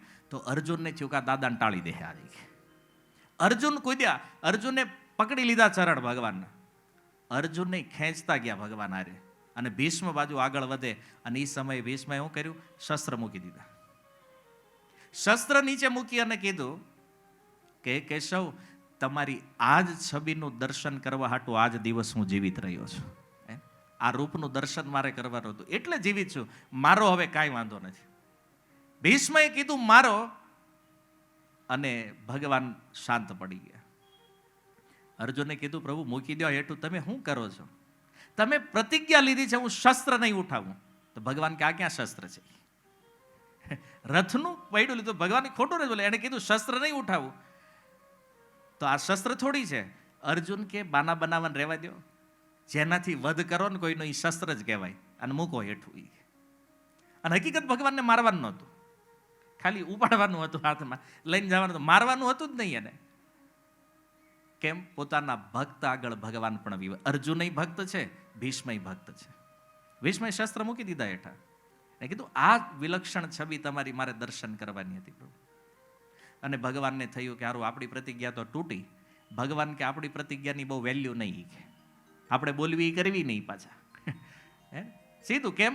વાત જ્યારે મારા ભક્તની છે તો ભક્ત માટે અર્જુન એક નહીં, આવી 1000 પ્રતિજ્ઞા તોડવી પડે ને તોય તોડવા તૈયાર છું. બાકી ભગતનો વાળ વાંકો થવો જોઈએ નહીં. આ ભગવાનનો સ્વભાવ છે. એટલે એ ભક્ત વત્સલ છે. પિતામહ ભીષ્મ કહે છે પ્રભુ મને યાદ આવે છે એને, ઋતમ અધિકર્તુમ વપ્લુતો રથસ્થ. મારી પ્રતિજ્ઞાને સત્ય કરવા, અધિક કરવા માટે, ઉપર રાખવા માટે પ્રભુ તમે તમારી પ્રતિજ્ઞા તોડી નાખી. તમે કેટલા ભક્ત વત્સલ છો. એ સમયે તમે અર્જુનની રક્ષા કરી અને આજે મારી રક્ષા કરવા માટે આવ્યા છો. જો આ ભીષ્મનું દર્શન છે કુરુક્ષેત્રમાં. હવે આમાં દુર્યોધન વિચારો કેદ્યા કરે કે લડતા નથી, કેમ લડે? આ દર્શન કરવા માટે ભીષ્મ સામેની સેનામાં ઊભા છે. આ મૂળ કારણ છે. બાકી ભલે બીજા કોઈ કારણ. કેમ? કારણ કે સામેની સેનામાં રહેશે તો જ કૃષ્ણની આ રૂપ માધુરીનું પાન કરી શકે, આ વિલક્ષણ દર્શન કરી શકે. આ મુખ્ય કારણ છે. અને દુર્યોધનને એમ હતું મને જીતાડવા ઉભા. એ બિચારો વહેમમાં મરી ગયો. એને એ જ હતું ને, આ દ્રોણ, ભીષ્મ આ બધા મારા પક્ષમાં છે, વિજય મારો. બિચારો વહેમમાં વયો ગયો. પણ જો ભગવાન પોતાના બધા ભક્તોની, અર્જુન માટે જે કર્યું એ મહાભારતમાં દેખાણું, પણ ભીષ્મ માટે જે કર્યું એ મહાભારત યુદ્ધ પછી ભગવાને બતાવ્યું. આ અદ્ભુત વિલક્ષણતા છે ભગવાનની પોતાના ભક્ત પ્રતિ. તો મૂળ આખી વાત એ છે, જે સિદ્ધાંત આપણે સમજવાનો છે કે ભક્તિ કેમ શ્રેષ્ઠ છે. કારણ કે ભક્તિ જ એક એવો વિષય છે જે ભગવાનને પોતાના વશમાં કરી લે છે. જે અજીત ભગવાન કોઈના દ્વારા ન જીતાય, એને પોતાના પ્રેમ દ્વારા સંસારમાં ભક્તો જીતી લે છે. જે ભગવાનને કોઈ ન હરાવી શકે, એ ભગવાનને પ્રેમ દ્વારા એના ભક્તો હરાવી દે છે. આ ભક્તિ છે. કોણ એવો વ્યક્તિ છે આ જગતમાં જે આવા દયાળુ કૃપાળુ ભક્તવત્સલ ભગવાનને છોડી અને આ સંસારમાં રમણ કરવા ચાહે છે? તુલસીદાસજી અફસોસ વ્યક્ત કરે છે. આવા સુંદર ભગવાનના ગુણો છે, કોણ આ ભગવાનનો ત્યાગ કરવા ચાહે છે? તો ભક્તિથી ભગવાન ઝડપથી પણ પ્રસન્ન થાય, જલ્દી પ્રસન્ન થાય. અને સુખદેવજીએ પણ એ જ કીધું કે એ ભગવાનના વિષયમાં સાંભળવું. આ જે કથાઓ છે ને, આને ખાલી બેઠા બેઠા સાંભળીએ ને તોય ચિત્ત ઓટોમેટિક ભગવાનમાં લાગી જાય. બાકી બધા સાધનમાં આપણે લગાડવું પડે, પણ આ કથા એક એવી વસ્તુ છે કે જે અપને આપ ચિત્ત ભગવાનમાં લગાવી દે છે. અને આ જ લીલાઓનું સુંદર શ્રવણ, કીર્તન, સ્મરણ કરતા કરતા જો અંત સમય આવે તો ભગવાનનું ધામ નિશ્ચિત છે. પણ એ અંત સમયમાં યાદ ક્યારે આવે? આજીવનાનો અભ્યાસ હોય તો, નહીતર સંભાવના નથી.